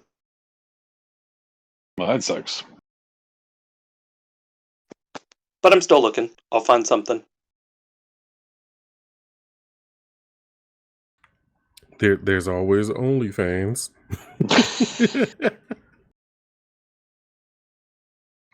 Oh yeah, there you go.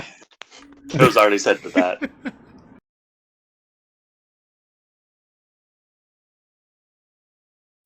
My hole's gone now. Man. You have others. Hey, I think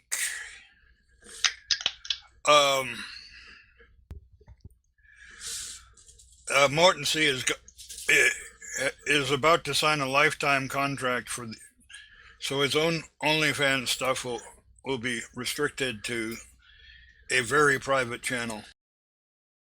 You know, I'm sure if I talked to her right, she'd be willing to share. I'm not certain about that. Share you, not her.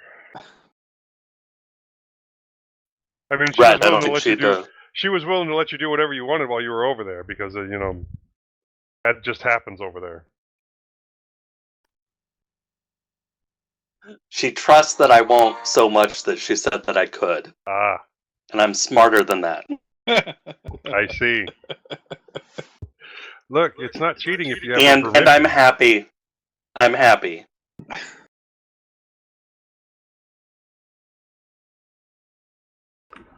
Like here more. I know I can say no 2 times. Well, the deal is that well, if you're smart enough to pick Ellie,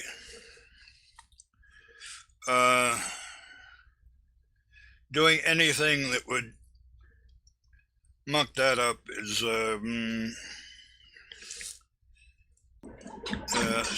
stupider than I can imagine, and I have a good imagination.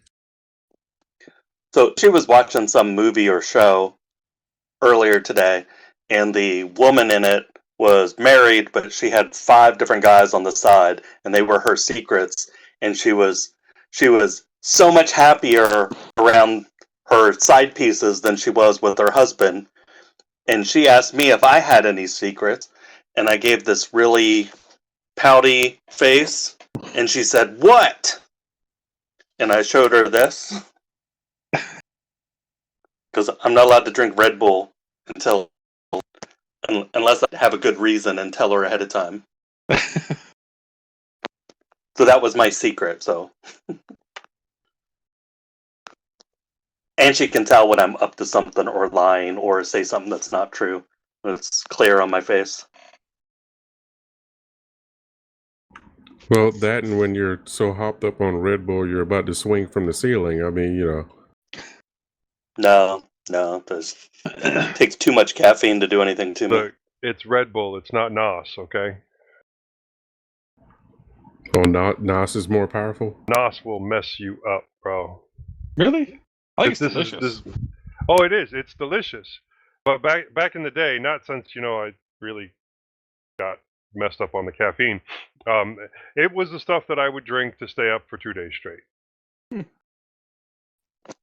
Or you can have my homemade vitamin-enriched caffeinated gummies. I miss Those will those. do it too, I'm I sure. really want those. I'll be chewing them all day at work. No, I've noticed You lately can just that take if I, one or two and chew them in the morning and not touch them all day. I've noticed lately 2 or that 3 if in the I have afternoon. more than 2 monsters, that my blood pressure will spike and I'll get a migraine. So I've cut back. I ever tell you when I was a kid, I used to do Jolt and ginseng. Oh, So we'd get Jolt Cola, and then we'd get those. They had the by the cash registers of some of those. Yeah, they had the vials of the ginseng, and we'd mix them up together. Back when I was like 17, 18. We'd be up all freaking night. When you could recover from it. Yeah. right. Back when you weren't worried about your heart exploding.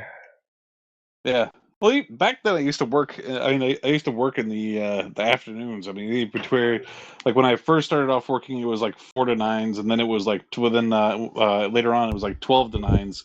So it was, I could be up all night and then be crash most of the day, and then I just got to be up before 12. Look, I remember doing things like drinking until 3 a.m. and then going for a brisk run at 6. Doesn't mean it was a smart thing to do. I remember drinking until 3 a.m. I don't remember that run part. If there was any running involved, it wasn't a brisk run. It was more of, hey, these people are chasing us. No, it's the entire squad smelled like a frickin' brewery because it was coming out of their frickin' pores. It's more like, hey, why did my toolbox smell that way? Look, the trash can was just a little bit further. It just didn't make it. True story. Did you used to be a wrench turner? No, I had a toolbox, but I used for all my, regular take apart computers type stuff. I used to do some car, but it was a lot easier to work on cars back then. Just simple things like change a fucking alternator. Nowadays, there's some cars you got to pull the fucking engine out to change a fucking alternator. No, I got told that I'd basically have to pull my engine out of my Buick in order to change the gasket for the oil pan. Oh yeah, yeah. I talked about that on the show, yeah. and then did I mention that I need to change the thermostat on the Mini Cooper? Yeah. So yeah, I've looked that up on YouTube, and it looks like a fucking nightmare. Yeah. Yeah, yeah. So there was some stuff that I would do on my own, and I mean, if I could get at it, I would do it on my own. Like changing alternators and stuff like that was no problem. I used to do that. Yeah, they used to be right up top. Yeah. Oh man, it was what 3 bolts, and the biggest pain in the ass was just making sure you got that thing the belt tight enough so it doesn't fucking squeal on you. Yeah, you had to get one of those really long pry bars and hook it underneath the alternator itself instead of having a serpentine belt and needing to do the pulley. Let's see, I just put it on there, and then there was something where you just kept pushing it up, and then they had to lock it in once it was pushed up high enough. Good times. My belts would squeal a lot anyway, so. Yeah, they had that spray. Yeah, that's right, that spray. That and what is it? The carburetor cleaners, or is it catalytic converter? You screw the top off of those things and spray that stuff down in there. Yeah, carburetor cleaner, yeah. Or liquid choke. Yeah. Yeah. Yeah, just do some basic stuff. And like I said, other than that, it was all my screwdrivers and spare computer parts and stuff like that. But that's when I lived in a house. When I was 19, I moved out of my parents' house into in a house with a bunch of other guys around my own age.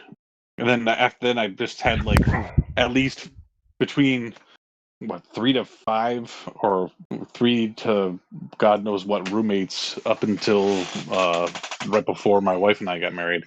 Look, just don't tell us how you were paying your rent. Listen, there wasn't OnlyFans back then, all right? Uh-huh. Craigslist. It was a little bit more personal. That's right. Called the Street Corner. The original Hawk Tour. Classified.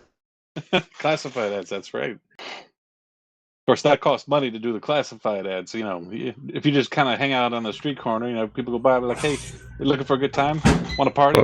No, they had one even before then. It was the bathroom stall. Oh, yeah. Mm-hmm. Truck George stop Michael. Truck stop at 2 a.m., yeah.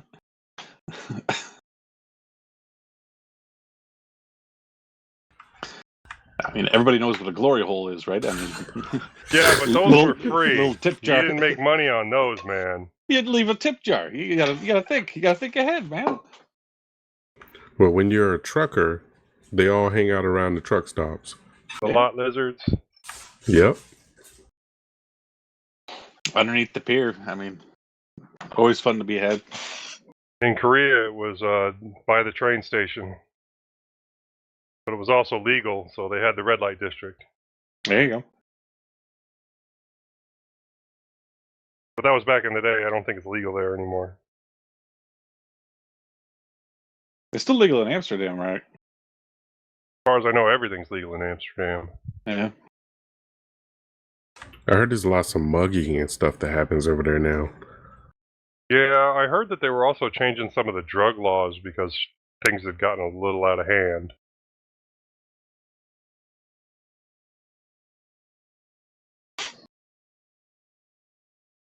Night, Origami. Yeah. Good night, guys. Thanks for the Good help. night. Hey, no problem. Thanks for coming on. Have a good night. I might have another question later. Okay. We might have answers, please but I come doubt on. it. We if you've noticed, we've spent most of the time talking about non-Linux things most of the night. Anything that Right. gets us more on topic is fantastic. Well, this other question won't be specifically Linux, but I'm using it in Linux. So, Close enough. yeah. All right. See y'all later. I'm gonna. Yeah. Have a good one. Night. I'll log out of here. Oh, it's crazy that That's people the think big we have deal. answers. Yeah.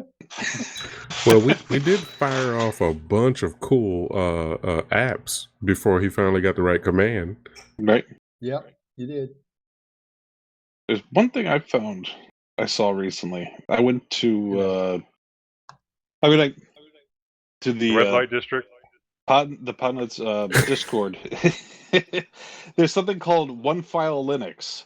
It's a live Linux distro combined in one 20 megabyte file that runs on any UEFI computer. Is that different Is from that the Tiny loaf? With Loaf. Linux on a floppy? Might be the same idea. But what? We put the- I mean, when it's that small of a package, what can you do with it though?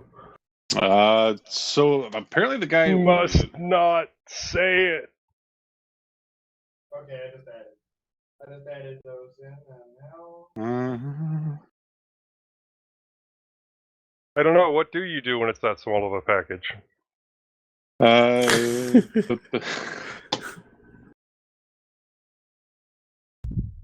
Listen, it's not the size of the boat, it's the motion of the ocean. Is that what she told you?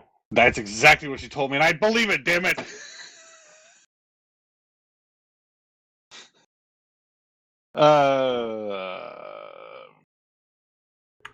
They say that the best lies are free. I'd imagine it's just a command line, and whatever you can run in like with whatever small applications you can run. What is there? I imagine you probably For wouldn't even some, get GNU utils in that, would you? Oh, I kind of want to try it out though. So try it out and report back. Let's talk about this movie. While most everybody is still here.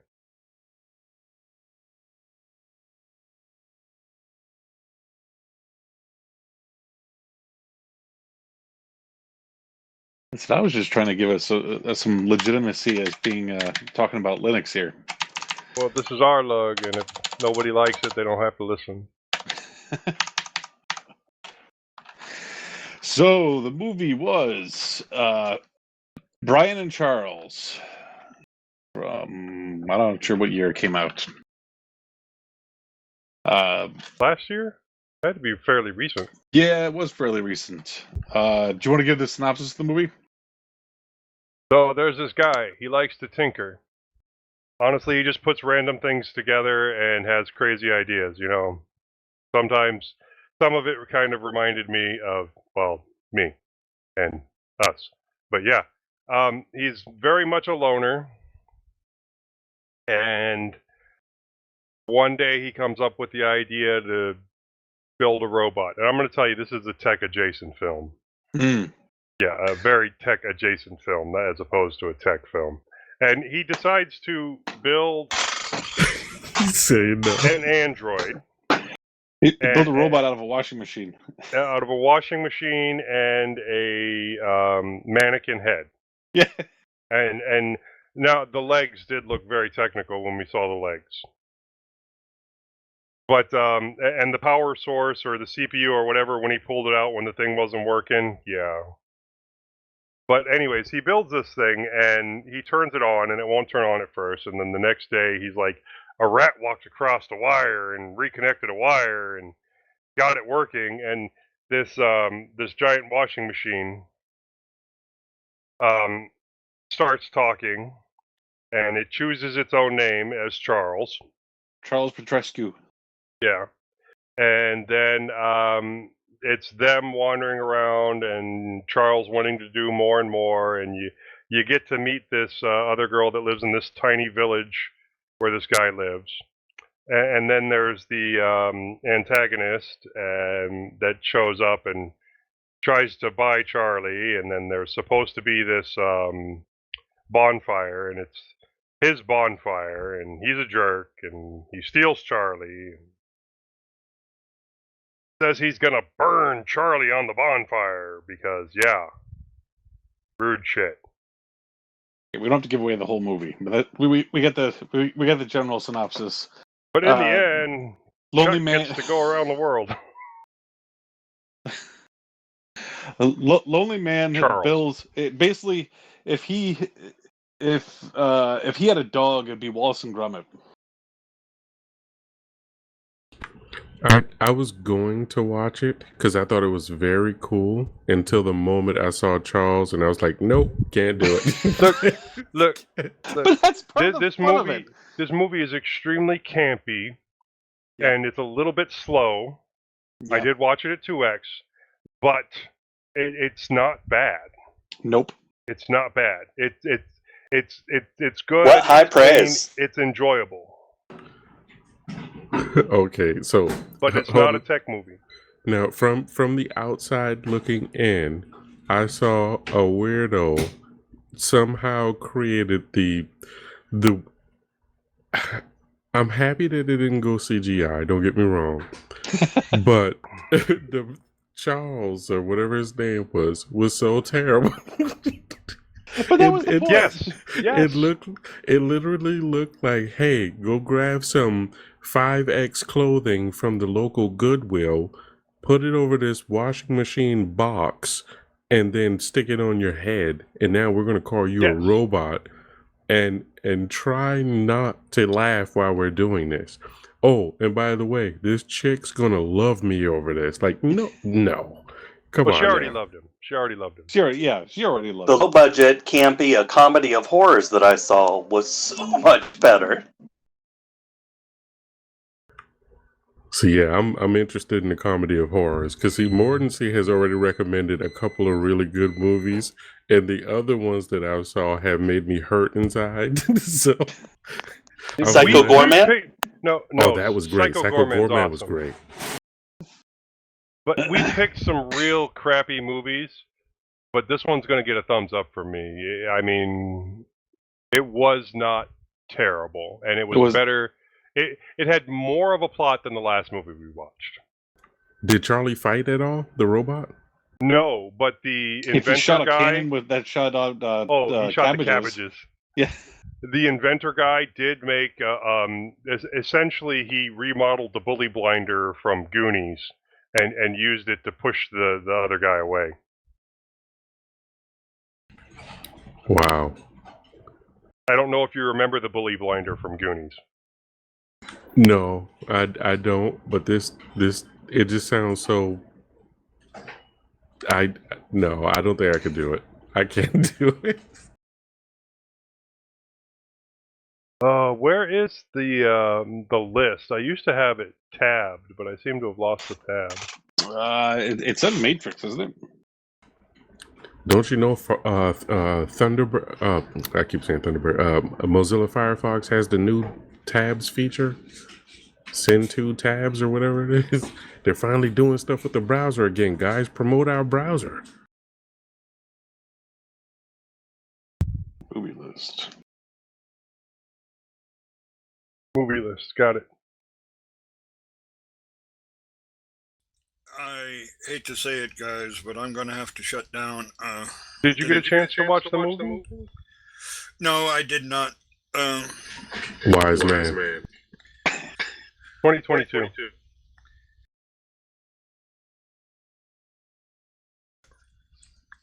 Yeah. Good night.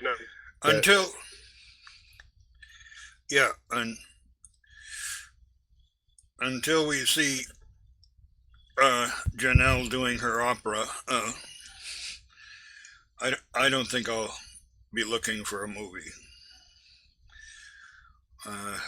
Did you watch CBS, the documentary? I haven't done anything on the BBS side for a while. No. Good night, gentlemen. Give my best to your ladies and significant others. Buster, I hope you're doing well wherever you are. And that minor. Good Have a night. good night. Good night.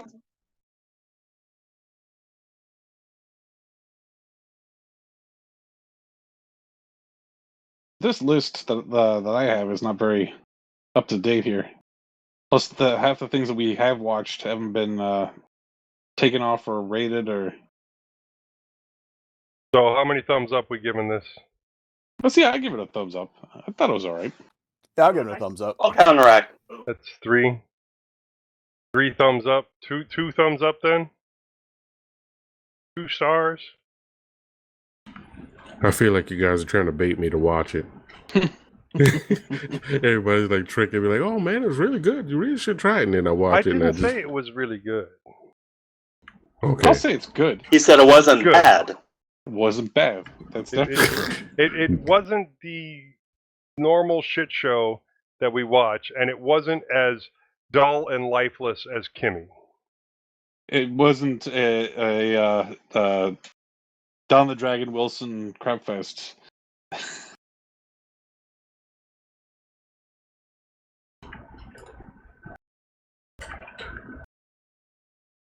Right, have you seen anything on this I list? did also watch.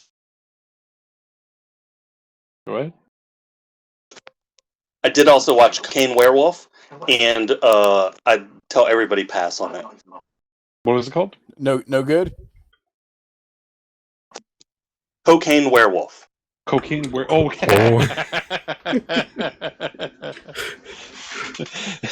That was from that long discussion in Matrix about how there was cocaine shark, Cocaine bear.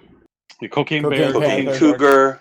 Yeah. Cocaine Cocaine cougar. boar. Cocaine Bear is where it started. Yeah, cocaine cougar is the other one. They should do a cocaine kangaroo. I think there's a They cocaine will. shark now also. Yeah. Yeah, that's what started. Is somebody brought up cocaine shark.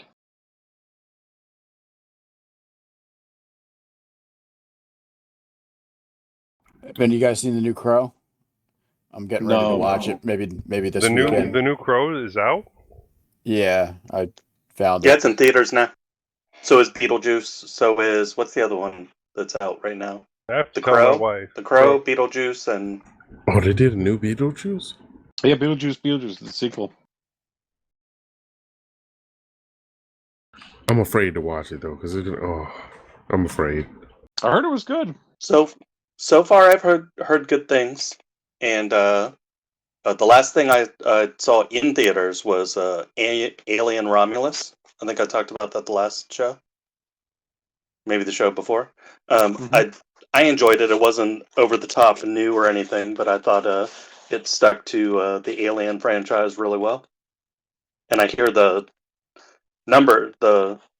profit it brought in, the numbers are really good.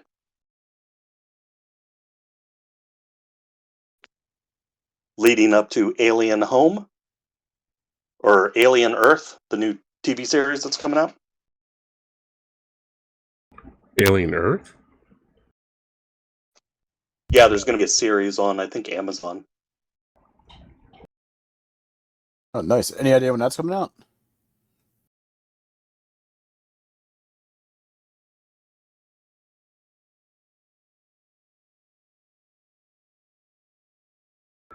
Add it to the list. Yes, this is the first I heard of it. That sounds pretty cool, though. Yeah.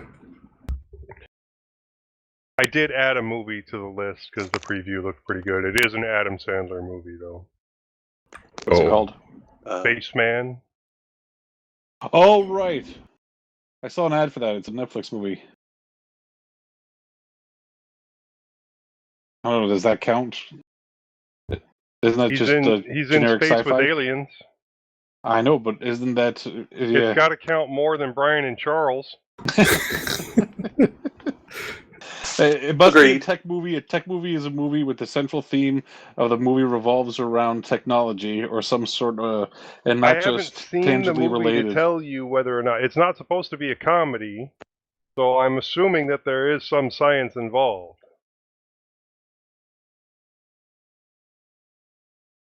So I mean, if he's in space, there has to be some science in there, right? I would imagine. I'm just doing it because the preview reminded me of the book Hail Mary, which was all about the science. Andy Weir, guy that wrote The Martian. Okay. You suck. When Elle gets here, she hasn't seen anything, so we can add all of them. We can just tell her to add them. Oh, we got to come up with the list. The you have to watch these movies if you haven't list. How did Yes. Hackers make it onto the list? Who has not seen Hackers and so we could put it on the list, or so they were able to put it on the list? I hadn't seen Not it. I, but that's the one I was thinking. Scotty You haven't seen it? I It's hadn't on the seen list. Let's voluntarily make it the next movie. I just watched And it last think- year. No, I think it made it on there because the other ones ended up on the supposed sequels to Hackers. Made it on there. That and I forced you all to watch Sneakers. You Upgrade was would terrible. never have to force me to watch Sneakers. I love that movie. Sneakers was great. Yeah. I'll watch it again willingly. Let's see. Trying to look through some of these movies and see if any of them seem interesting. Real Genius. Is that on the list? It is on the list. Haven't we already watched it? No. No. We watched Weird Science. Yes. Same time frame, different premise. I think we need to take Nemesis 2, 3, and 4 off the list just to spare us the possibility of it ever the coming shittery? back up again. Yeah. Look, But I have them Nemesis saved 1 on got my 4 watch stars. list for Plex. Nemesis 1 got 4 stars. Wait, which one was Nemesis don't- again? I don't fucking see remember. how. Did Danny put up his thumb twice? Is that what that was? I guess, but it's got 4 stars there. It's another cyborg film. All right. Oh, that's the one we were talking about earlier, where With the they shooting? had the zero gun discipline. All right. Oh, okay. That Well, one was pretty funny though. wasn't there- And they spent like 5 minutes panned on some dude's ass standing in front of a window.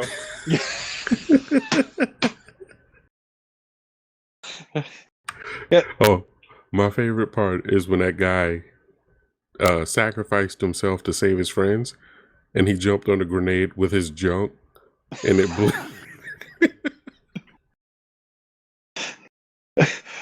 two guys with freaking railguns. Some just things are shooting not a one laughing direction. matter. Having your junk exploded by a hand grenade. And it was so funny because you could see the fire come out of the back of his pants, so it basically blew out of his ass when he jumped. And everyone just flew through the windows and everything afterward. It's like, oh man, these guys.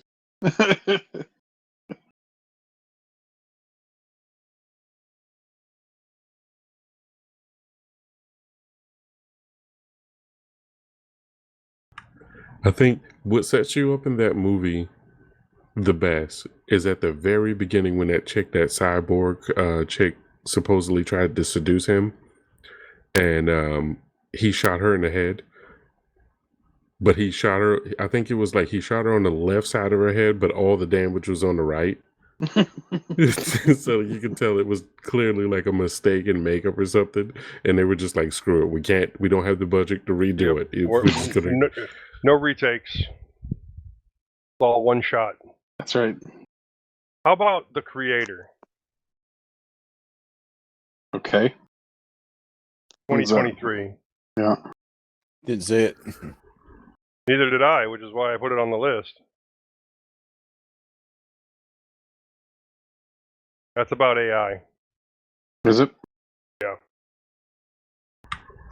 And Another cyborgs. AI? It's Terminator minus Schwarzenegger. Oh, I saw that. Was it any good? Meh. Well, pick something else then. You fucking ruined it for everybody. If you want to watch it, we can watch it. Let's rewatch Bikini Hackers. Why? I barely watched it for the first time. Right? I basically just set it to like 2x and had it running out in the background. If I could have set it to 6x, I would have.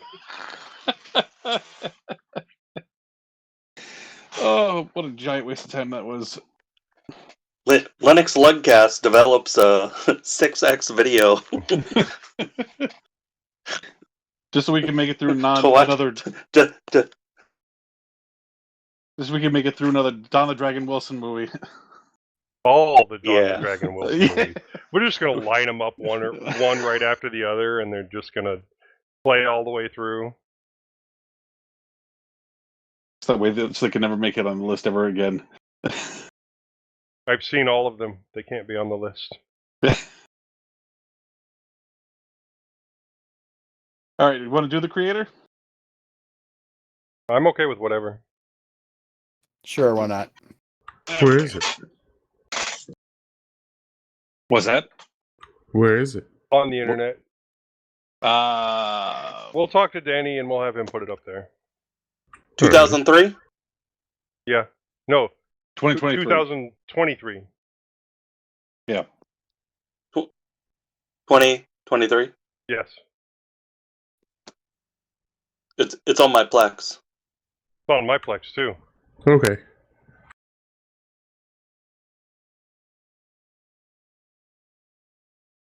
I purchased it a while ago.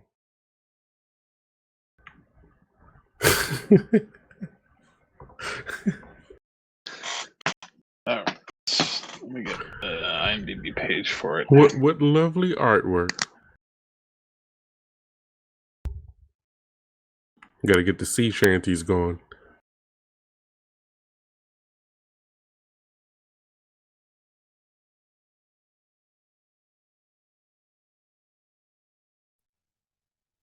Have you heard the good ship Venus?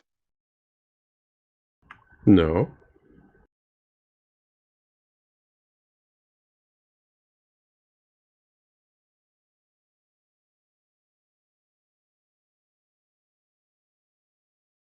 Oh wait, I think the mic's not active. I have an anthology. It's one of the songs on it. Several people have done it, but it is a dirty, nasty pirate song.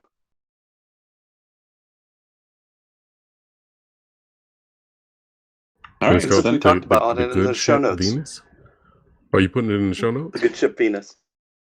Oh, there you go. Yeah, I'll find it. I'll find it. All right, so the next movie is The Creator from 2023.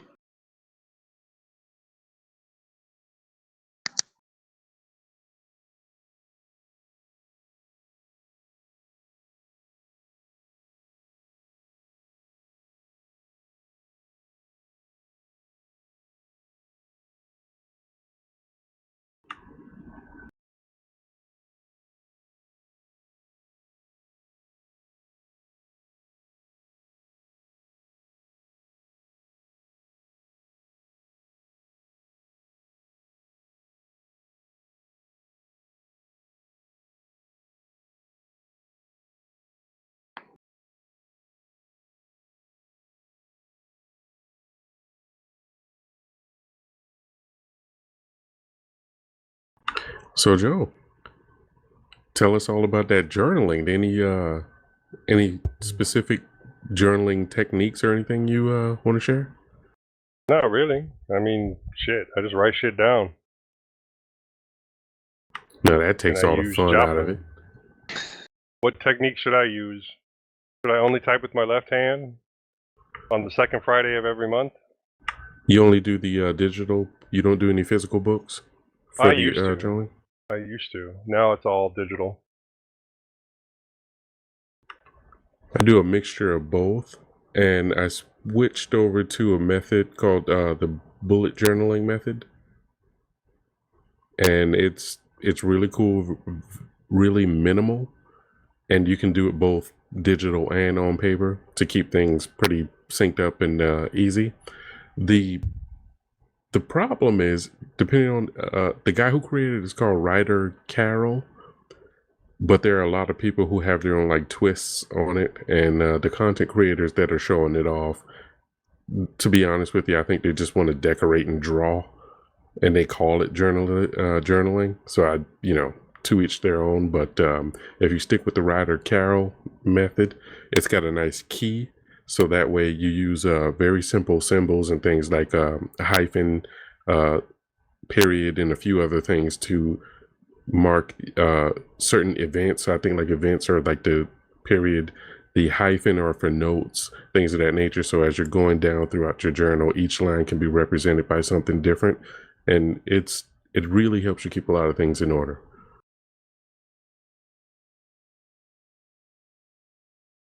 And it saved me from having to develop one of my own, because that was one of the problems I was having, trying to keep things organized. And I was trying to develop a key or a legend, whatever you want to call it, and it just didn't work. So I figured somebody has to have already done this, get all the heavy lifting out of the way. And I think it's called, he shortens it up to Bujo, but it's the bullet journaling system.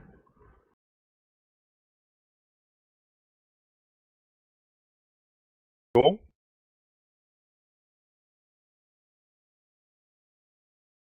I was supposed to do a show on it. I probably still will, but it'll be a quick one. In the physical book, I switched over to the bullet grid paper as well. I was using regular, just lined, horizontal lined paper, but I switched over to bullet grid. Keeps things nice and flexible that way, so that way I don't have to feel like I'm hemmed in anywhere on the paper. One of the things I didn't like about using regular agendas is the pre-formatted pages. It just felt super limited. And if, like, for instance, you didn't do anything on one day, that's a page wasted because it was formatted for that day. Whereas on bullet grid paper, I mean, especially using a simple minimalist technique like this, you can you get the most out of your journal. Hmm. Oh, there we go. There we go. Now see, you're using the that has like a standard spine on it, where it's like glued to the spine. I'm using the what do you call it, disc bound. Oh, there we go, my man. Oh, see, he's ahead of the game right there. Hmm. Gonna share some of them stickers.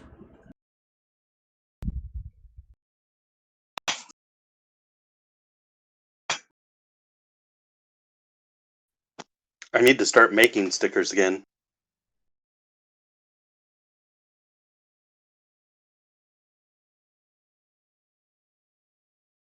So you can start pretending to be a necrophiliac again.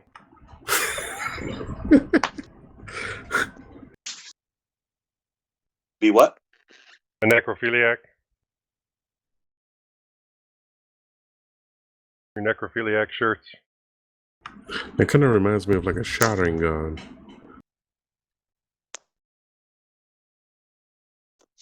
These? Oh, okay. Now I see the design in the middle better. It's a SCP, Secure, Contain, Protect. Kind of like the Libre version of the X-Files on the internet. It's a whole set of stories about supernatural beings. They keep talking about trying to get money to fund creating movies or television shows centered around it. And surprisingly, there's some really, really good stories people have written around the different creatures that have needed to be secured, contained, and to protect human beings from.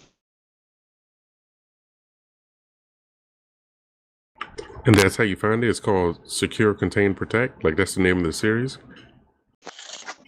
Or SCP? It's more of a open concept. Yeah, SCP. And I'll put it in the chat in the notes. There we go. But I have several SCP oriented stickers. Now, in your journaling, I noticed you only had one ink type in there, at least on the page that you were showing. Do you do any sort of Santex highlighting? Multi-pen? Not highlighting, but I've lost. I don't know where I put all my. I have a big container full of different color pens. I used to do multiple colors. Those two journal books are more for my tech-related things. So they have notes on Docker and SSH and Vim and Tmux. I have a tab in the front of my journal that I do for just quick notes. So in that tab, I've been putting a few things down in there about Podman. I've been trying to configure it where I don't have to go to like type out the whole to Quay IO to get the pods down from there. And I saw somewhere, I can't remember where when I was just browsing, someone had like a input file or something like that, almost like how Bash does with the Bash RC, somewhere in the home directory where you could have a file that is a config file. That's what I'm thinking of. A config file which specifies where you're going to be pulling it down from. I've been going through the notes trying to find that to see how to configure it, and I couldn't find it again. I think I saw it on the YouTube video somewhere.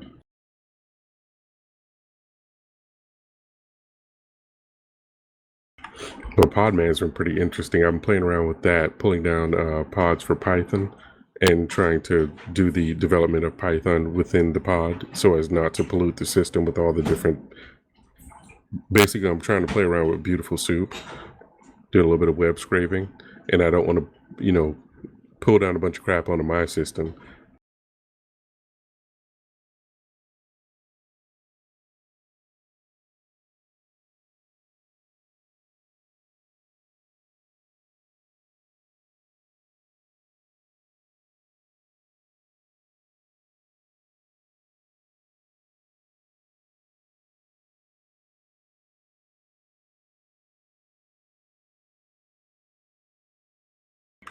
Another thing I was wondering about, I need to ask someone that really knows about this.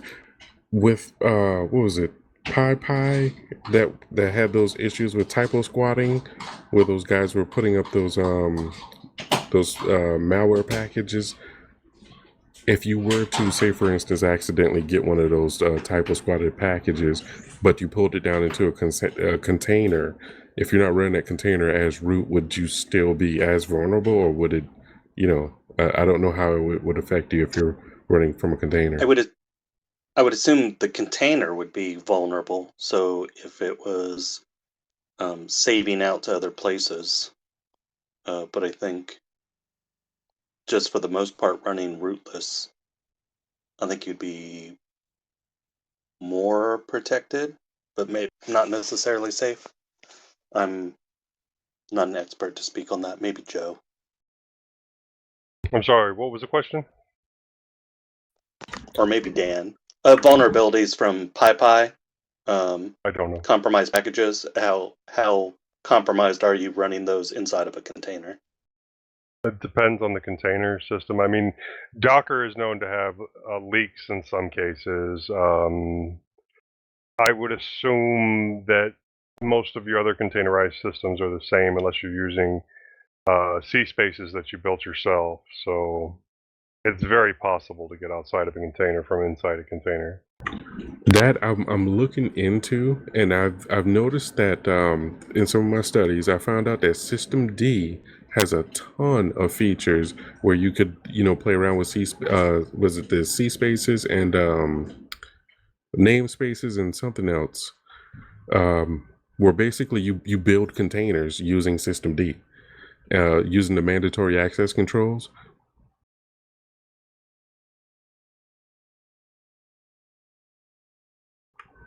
So like in Ubuntu, which is where I'm going to be doing most of my tinkering, you're going to be using AppArmor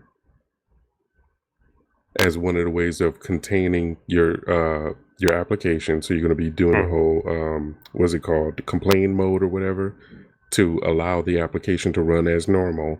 And my ideas are, I'm going to start with something simple, mostly just working with my own scripts right now because they're super simple. And eventually try to do it on Firefox, but Firefox is a much more complicated thing, so I don't want to start with that. But basically limit the script to a certain directory, get the profile working first, and then try to get the script to go beyond the profile to see if I can break it.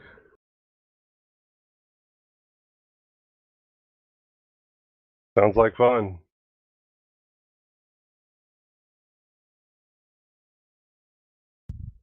Was it namespaces and C groups? I think that's what they were talking about from the System D book that I was reading.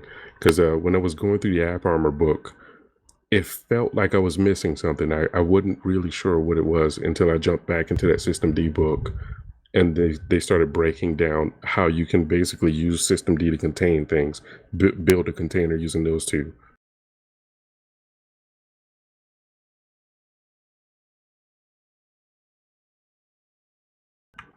Another thing I wanted to try, but I'm going to do it in a VM because I don't want to wreck my system doing this, but using NetFilter, I wanted to try and basically, you know how you can block things from the firewall level or using DNS or whatever. I wanted to try and do that just from NetFilter, just to see if it'll work. Like if you can block a site or something from NetFilter.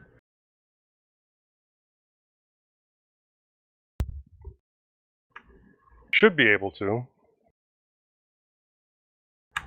Basically make it to where anything coming from that address, you drop all the packets, but you'd have to configure it to where it'll pick up that profile on restart or whatever. And my idea for that is... Can you do the same? Blacklist. I'm sorry, go ahead. Can you do the same thing with fail to ban? Yes, part of the reason, well, actually, no, I don't know about a site. It should be, I mean, it should work the exact same way. The reason I didn't want to use fail to ban, it's built on top of IP tables. And from what I've been reading is it would be better to learn the underlying system. And that way you don't have to worry about the tools. So if the tools no longer have development or whatever, you'll know the system, you can move forward with that. So it's more of a longevity type thing. So that's why I'm doing it. Plus I'm interested in it. But again, gotta test in the VM, or at least on my laptop where I won't wreck my actual system. But from what I hear, We have Lugcast Lab. Oh yeah, send me over there to make a bunch of firewall changes, get everybody locked out. Then they have to fix No, that. right now it's too open. I need to wipe it out and recreate it with security in mind. But for this group, if you want a key, if you want to, can add you to the Lugcast Lab channel on Matrix and get you loaded, and it's VPS that we have full control over. Oh, that would be running awesome. Debian 12. Yeah, I'd love to do that. Because if it's running Debian, that means it does have AppArmor. Do you have your AppArmor active on there? Probably not. I love to test around with trying to build some more profiles. That'd be one way of securing it, right? Any services you have deployed, if you have a profile on them, to make sure that whoever tries to break it, the system will restrict it. And I was wondering how that works with Podman. That's another thing, because it doesn't run. Well, you can run it as root, but most people, I'm I assuming, think we're just running Docker. I think we're just running Docker because I was having problems with Podman.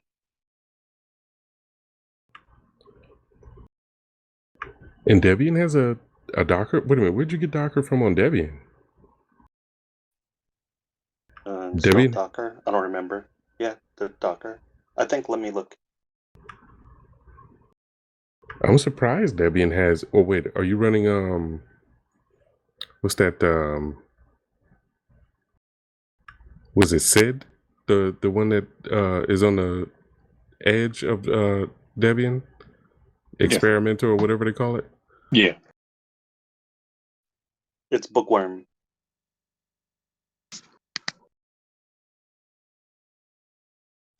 Debian 12, I know. But yeah, I think it's the current. AppArmor is installed. Do you know how I check? Is it active? Do you have active profiles? Because a lot of times what I learned is a lot of the profiles aren't active, so they'll be in what do you call it, complain mode.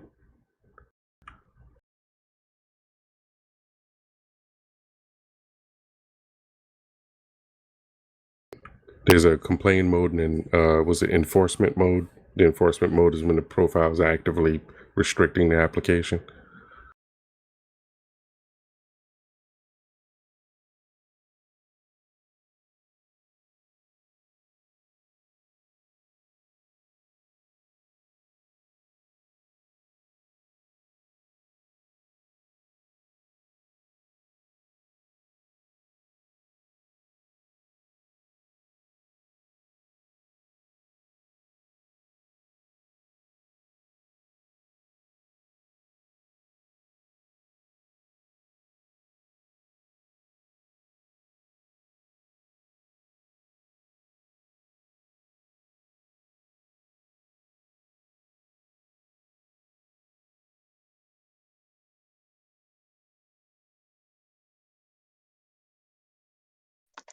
AppArmor module is loaded. 22 profiles are loaded. 22 profiles are in enforce mode.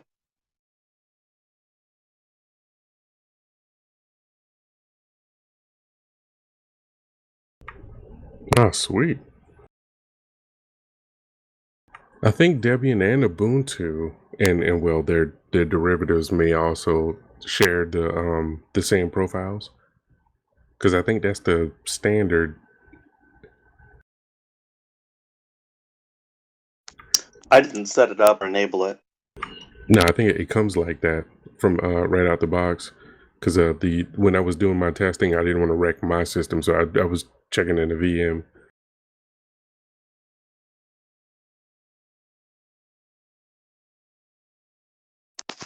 Yeah, so this is created and there's a Nginx proxy manager running on it, so we can install containers, make subdomains to direct to them, so you don't have to go lugcastlab.com port number to get to things.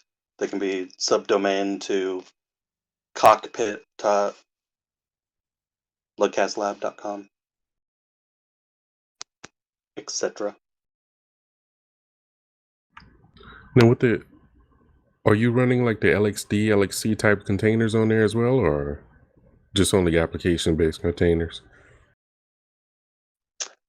So far, the only container running is Nginx Proxy Manager.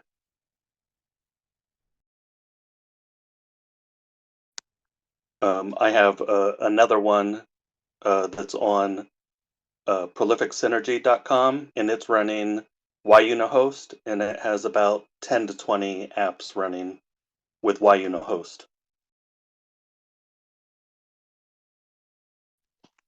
Part of the reason for that is so we can run Git on that server, and then we can sync between the two get instances to have code, code that we use to deploy usable.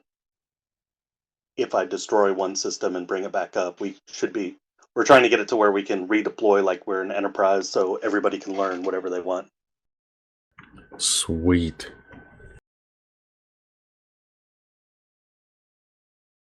I have X2Go set up on there, so I can run a full desktop. From the server? Yeah, How he's do you been logged connect in with that? for months. Is that are you connecting with X2Go.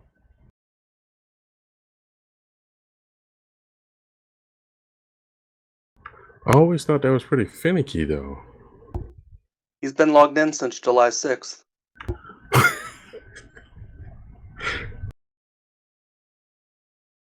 Yeah. And he has IPv6. Oh, you're configured on IPv6? He's connected with IPv6. I only have IPv4 available with my ISP. Yeah, that's what I was wondering. I think we only have 4 over here. I need to check. One click and I'm on the desktop.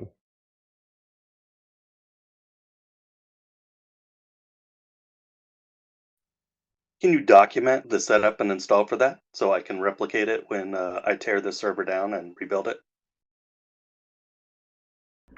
Now, I'm trying to visualize that. Now, is there a change that you need to make in the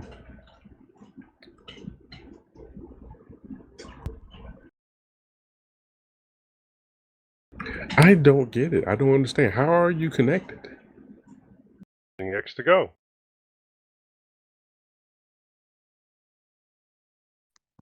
I think he's saying, did you install on the server? X2Go server. And then I had to install a desktop. Actually, I had to install multiple desktops to find one that would work correctly and show the taskbar. So I ended up landing on, what was it, KDE.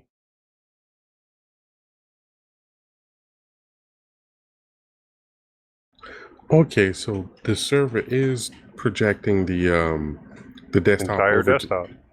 Okay. He installed a desktop on my server. Which is that's Because I'm a nerd. forbidden. On Yeah, you should our never server. do that. You should never do that. Mate? No, I tried Mate. The only thing that ended up working correctly, I believe, was KDE.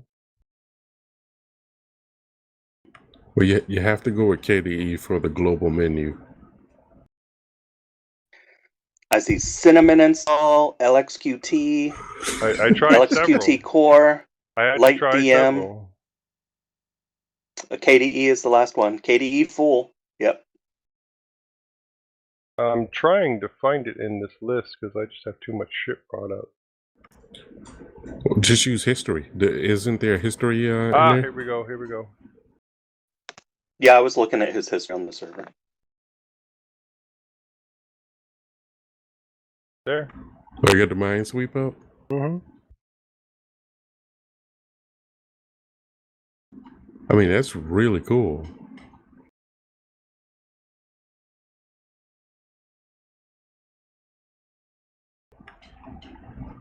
Even though you're going to go to prison now for putting a desktop on a server, but you know. What am I say?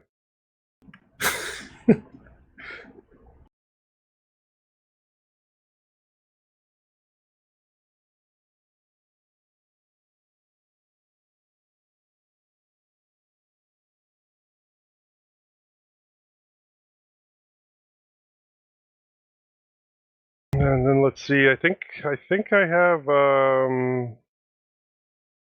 Chrome installed. Set up the global menu. Yeah, he installed Chrome too.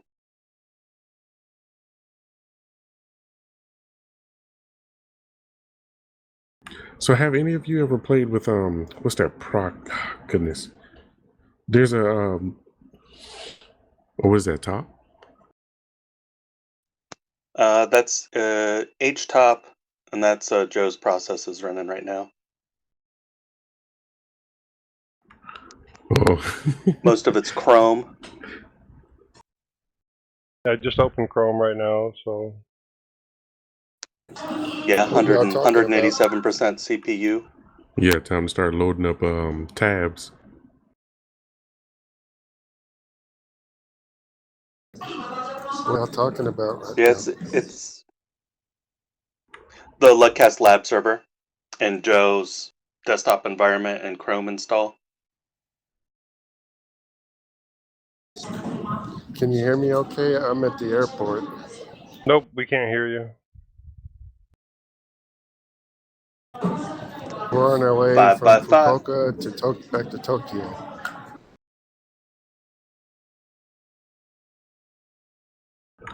Hey, did you buy one of those diaper sets that you were looking at?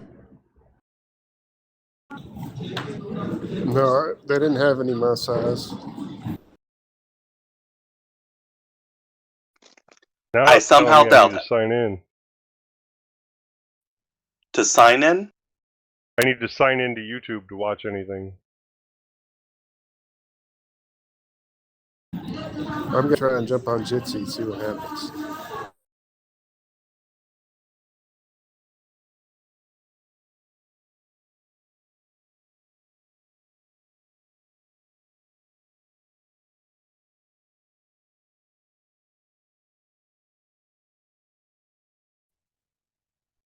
so you can install Invidious as a container and run it, Joe.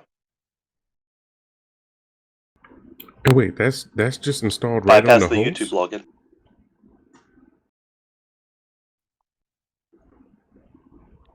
I Joe, thought that you're would running be... that from my server? Yeah. So is he in a container on the server, or is it just on the host? No, he has full access on the host. I am God King. Which is what Mortency is trying to change when he redoes everything. Yeah. I'm giving everybody root as long as they sudo access to root as long as they promise not to be bad. You mean like install a full desktop? Yeah, and then I'll learn from what everybody actually does and take that into account for the for loading it up, reloading it. I'm trying to make something a living disaster recovery plan where we can destroy it, bring it back up, and everything's running again. Oh, sweet. Oh, so... And then anybody who wants to be involved can participate in the documentation, and we can use the Google account that's set up with it for everybody and have a Google Voice account, and anybody would be able to answer as interview references for whatever everybody does. That sounds neat. But rephrase that for ease. Linux administrator. There's an administrator Cloud right Virtual over there. Architect with load balancing and Now, with the CI/CD. documentation, what method are we using for the documentation? Are we using Markdown? Any particular? Are you using like a wiki or anything? So nobody's doing nothing yet. So any suggestion from anybody is great. I like me a good bit of Markdown. Do you have a favorite Markdown editor / browser edit composer thing that we can load, or wiki that uses Markdown that we can run as a container and sync it back to Git so it's recoverable data? Not really. I just use VAM. I read just the regular Markdown on there, no WYSIWYG or anything these days.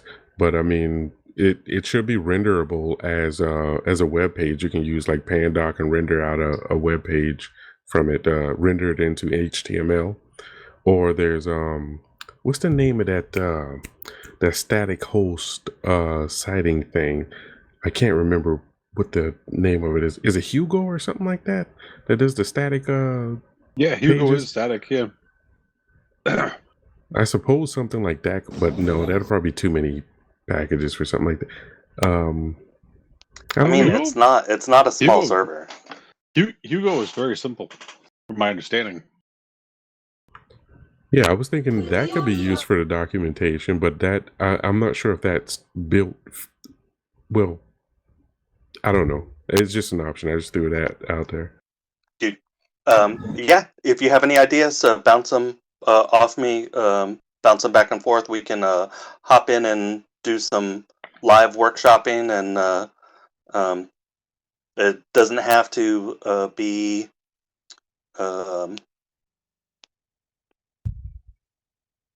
successful, because just trying things out is where I learn the most. You can learn what doesn't work and come up with a solution. I can't hear mumble if I'm on Jitsi for some reason. I'll be trying to do 2 different You'll have audios 2 at once. phones? No, I don't have 2 phones. Have you ever been able to do that, Mornsey? Listen to mumble while you're watching Jitsi? Yes. On one phone? I think so. I figure both would be Let me trying see. to fight for the for audio.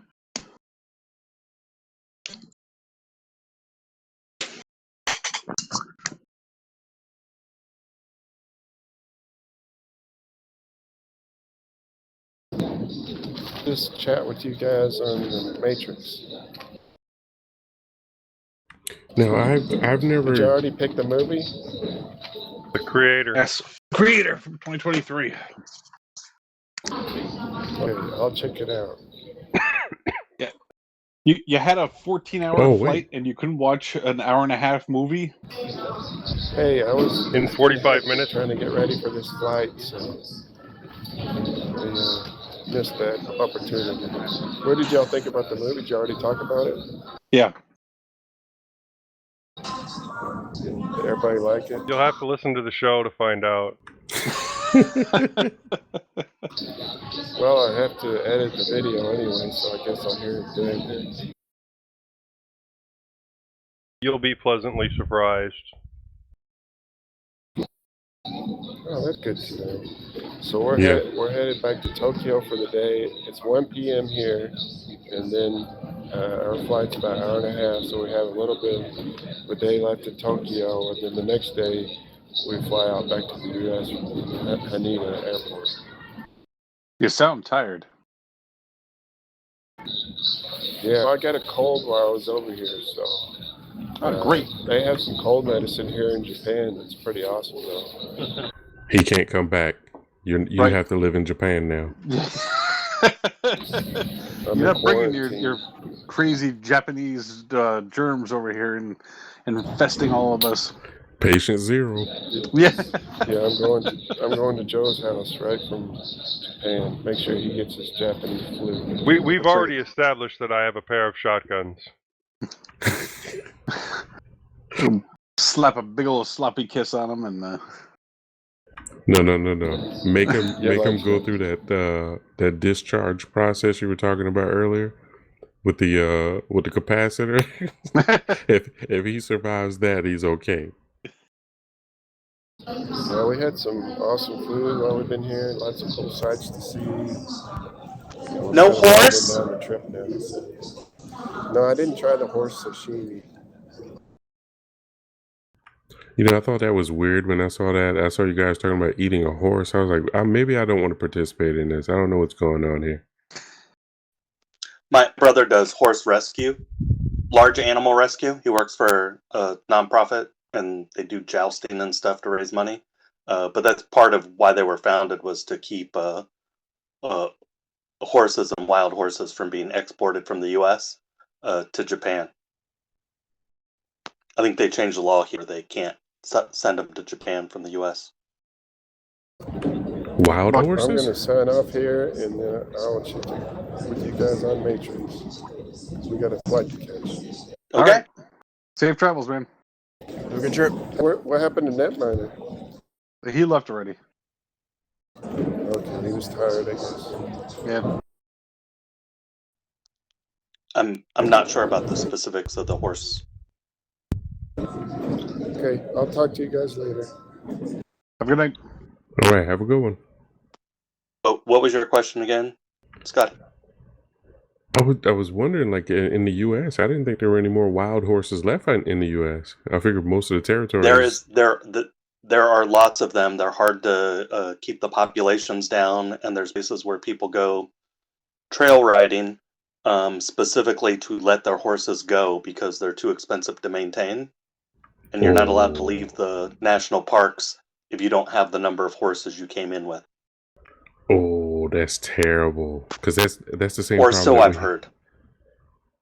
That's the same problem that they have with pets. People are just unleashing their pets, and oh, that's terrible. And I'm thinking with a horse, especially with pets like dogs, cats, that you can go to non-kill shelters if you can't take care of your dog or cat anymore for whatever reason, and pay your $25 and give up your animal. You can do that. And PETA will spend all the money that is donated to buy those pets and gas them to death from no-kill shelters. Well, if you can't take care of your animal anymore, and yeah, I can see where there are situations where that would suck, but it would happen. But, well... The alternative of letting them roam free is not worse. Yes. Not acceptable. I just sell mine to Double Dragon down the road. To where? Double Dragon. Chinese food restaurant. Chinese restaurant. I've had that conversation 2 different times this week. Because there was a Chinese restaurant we used to go to when I worked at Chase. I had carry out from there once, and I said that was not chicken, and I'd never ordered with them again. And they got shut down. They got shut down for serving cat and dog. They captured all the stray cats and dogs in town. See that? Kept the population down. That's right. Kept the wild, whatever. Stray population and food costs at a minimum. That's it. There was actually a Chinese food restaurant down here called Double Dragon. Was Double Dragon? I don't know, Dragonlight, I think. That they found cat skins fur behind their restaurant. You mean like tanning him? Like no, you have to skin a cat. You have to skin them before you cut them up and serve them. Skins in the dumpster out back, and that's what they found. Oh my god! It happens. The problem is they didn't use all of the animal. All right. If it was something like a squirrel or something, you could make a hat out of it. But a cat hat doesn't necessarily sell all that well. Depends. If it's an orange cat, it probably would sell pretty well. You could try stuffing it. Or make a cloak. Right? You make a deal with the taxidermist up the way. We'll take the meat, we'll leave you the skin. That's right. Yeah, make a big cloak out of tabby. That's it. Be like, I'm sure it wouldn't take more than like 50 cats. You look at that's a whole like summer of cats right there. Next thing you know, you got a coat as well.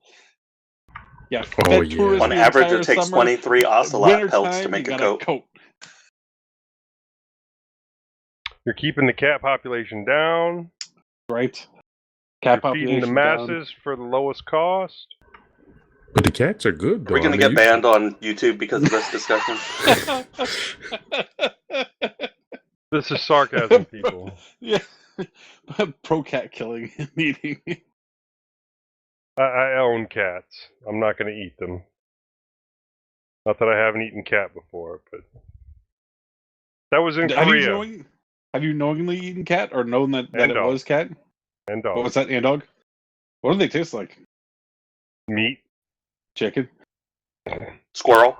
Bulgogi. It tasted like the spices that they use on bulgogi. Yeah.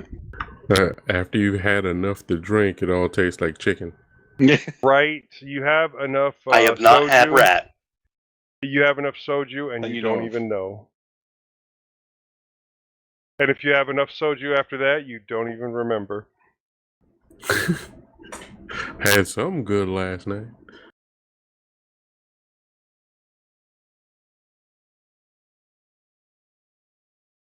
Oh man. I don't remember how many times I carried people back to the barracks, or how many times I just woke up in the barracks because somebody was kind enough to carry me back. Oh, what is that?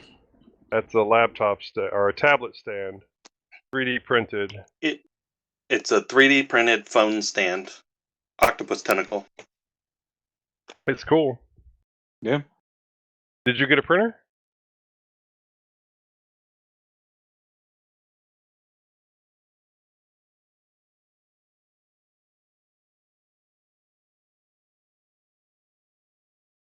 Do you have a printer? Well, he just switched his thing, and we're back. No. The guys at work, they all got 3D printers when they were on sale at Micro Center a year or two ago. And some of them have gone back and got multiple printers. And so I bought filament for Miguel, who was on here once, is Crackerjack. And he printed octopus tentacles, little Linux key fobs. And on the chest of the penguin was different Linux distros or desktops. You know, KDE, XFCE, Debian. And I handed them out at the Southeast Linux Fest. And there was a third thing he printed for me, but I forget what it was. But part of them were glow-in-the-dark filament. And he printed me a bunch of octopus tentacles. And I handed them out at the show Cool. itself. But he couldn't get LinuxLUGcast ones. 3D printed glow-in-the-dark skull beads.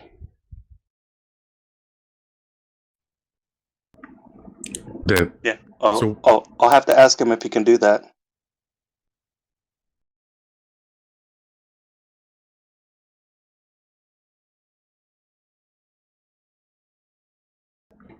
I'd imagine, wouldn't the what do you call it, the plastic or whatever that they're using, wouldn't it be too brittle to make an item that small like that?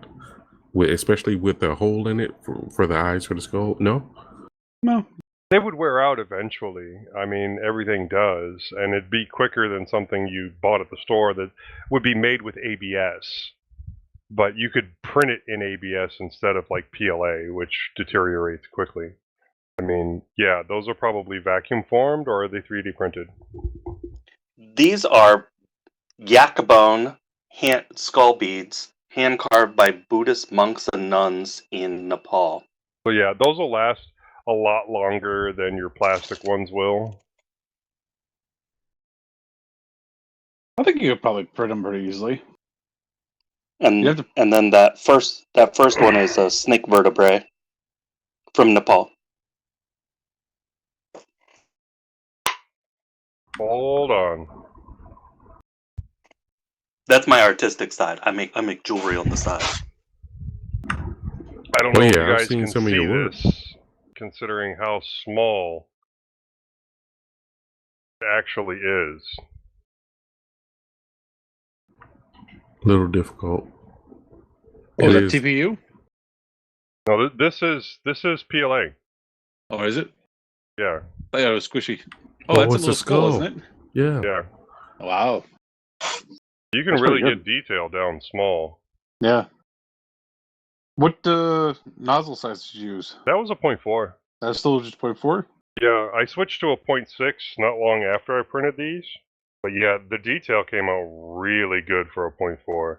I could take it down to and put in a 0.2 and it would come out even better. But I mean, this is like really good for the size.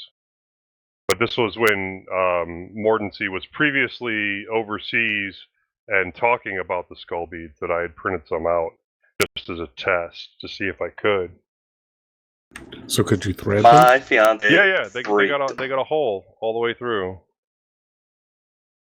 Oh, nice. They're made specifically for that. I mean, they're on Thingiverse, and I'd have to scale. I didn't know the scale of the ones that Mordency was talking about, so I'd have to scale these up a bit to match the size of the ones that he has. I got some that were this big that Yeah. I've never been able to find in person before. I could scale them up, but they'd still be made out of plastic instead of bone. I'm your hookup of the bone stuff. You're the bone daddy. Yep. If it's available, I'll find it. Or Yeah, jewelry. I got a bunch of them that I printed out all at the same time because if I was going to print out one, I might as well print out a dozen. Right? Yeah. You heard it here, folks. If you want to get boned, contact Mordency. You want him to give you a bone?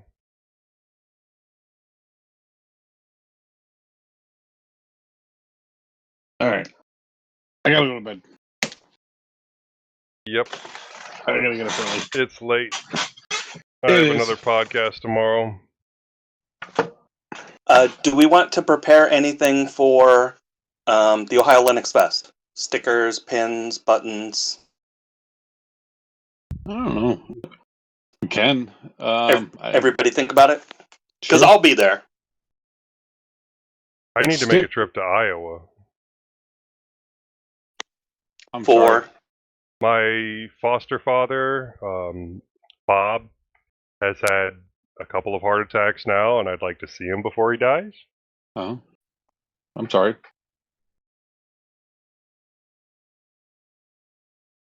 It sucks. All right, I'm stopping the recording. Oh, wait, no. Do you want to do the outro first? Yeah, let me do that. Our next recording date is October 4th, 2024. Our music is downright provided by Cloud2 and Brome, and we'd like to thank Minix for the Jitsi and Mumble server. I've been your host this evening, Honky Magoo. With us tonight has been Joe. Good night. Lovecraft. Good night, everybody. Morton C. Good night, everyone. And Scotty. Get out of here. Good night, everybody.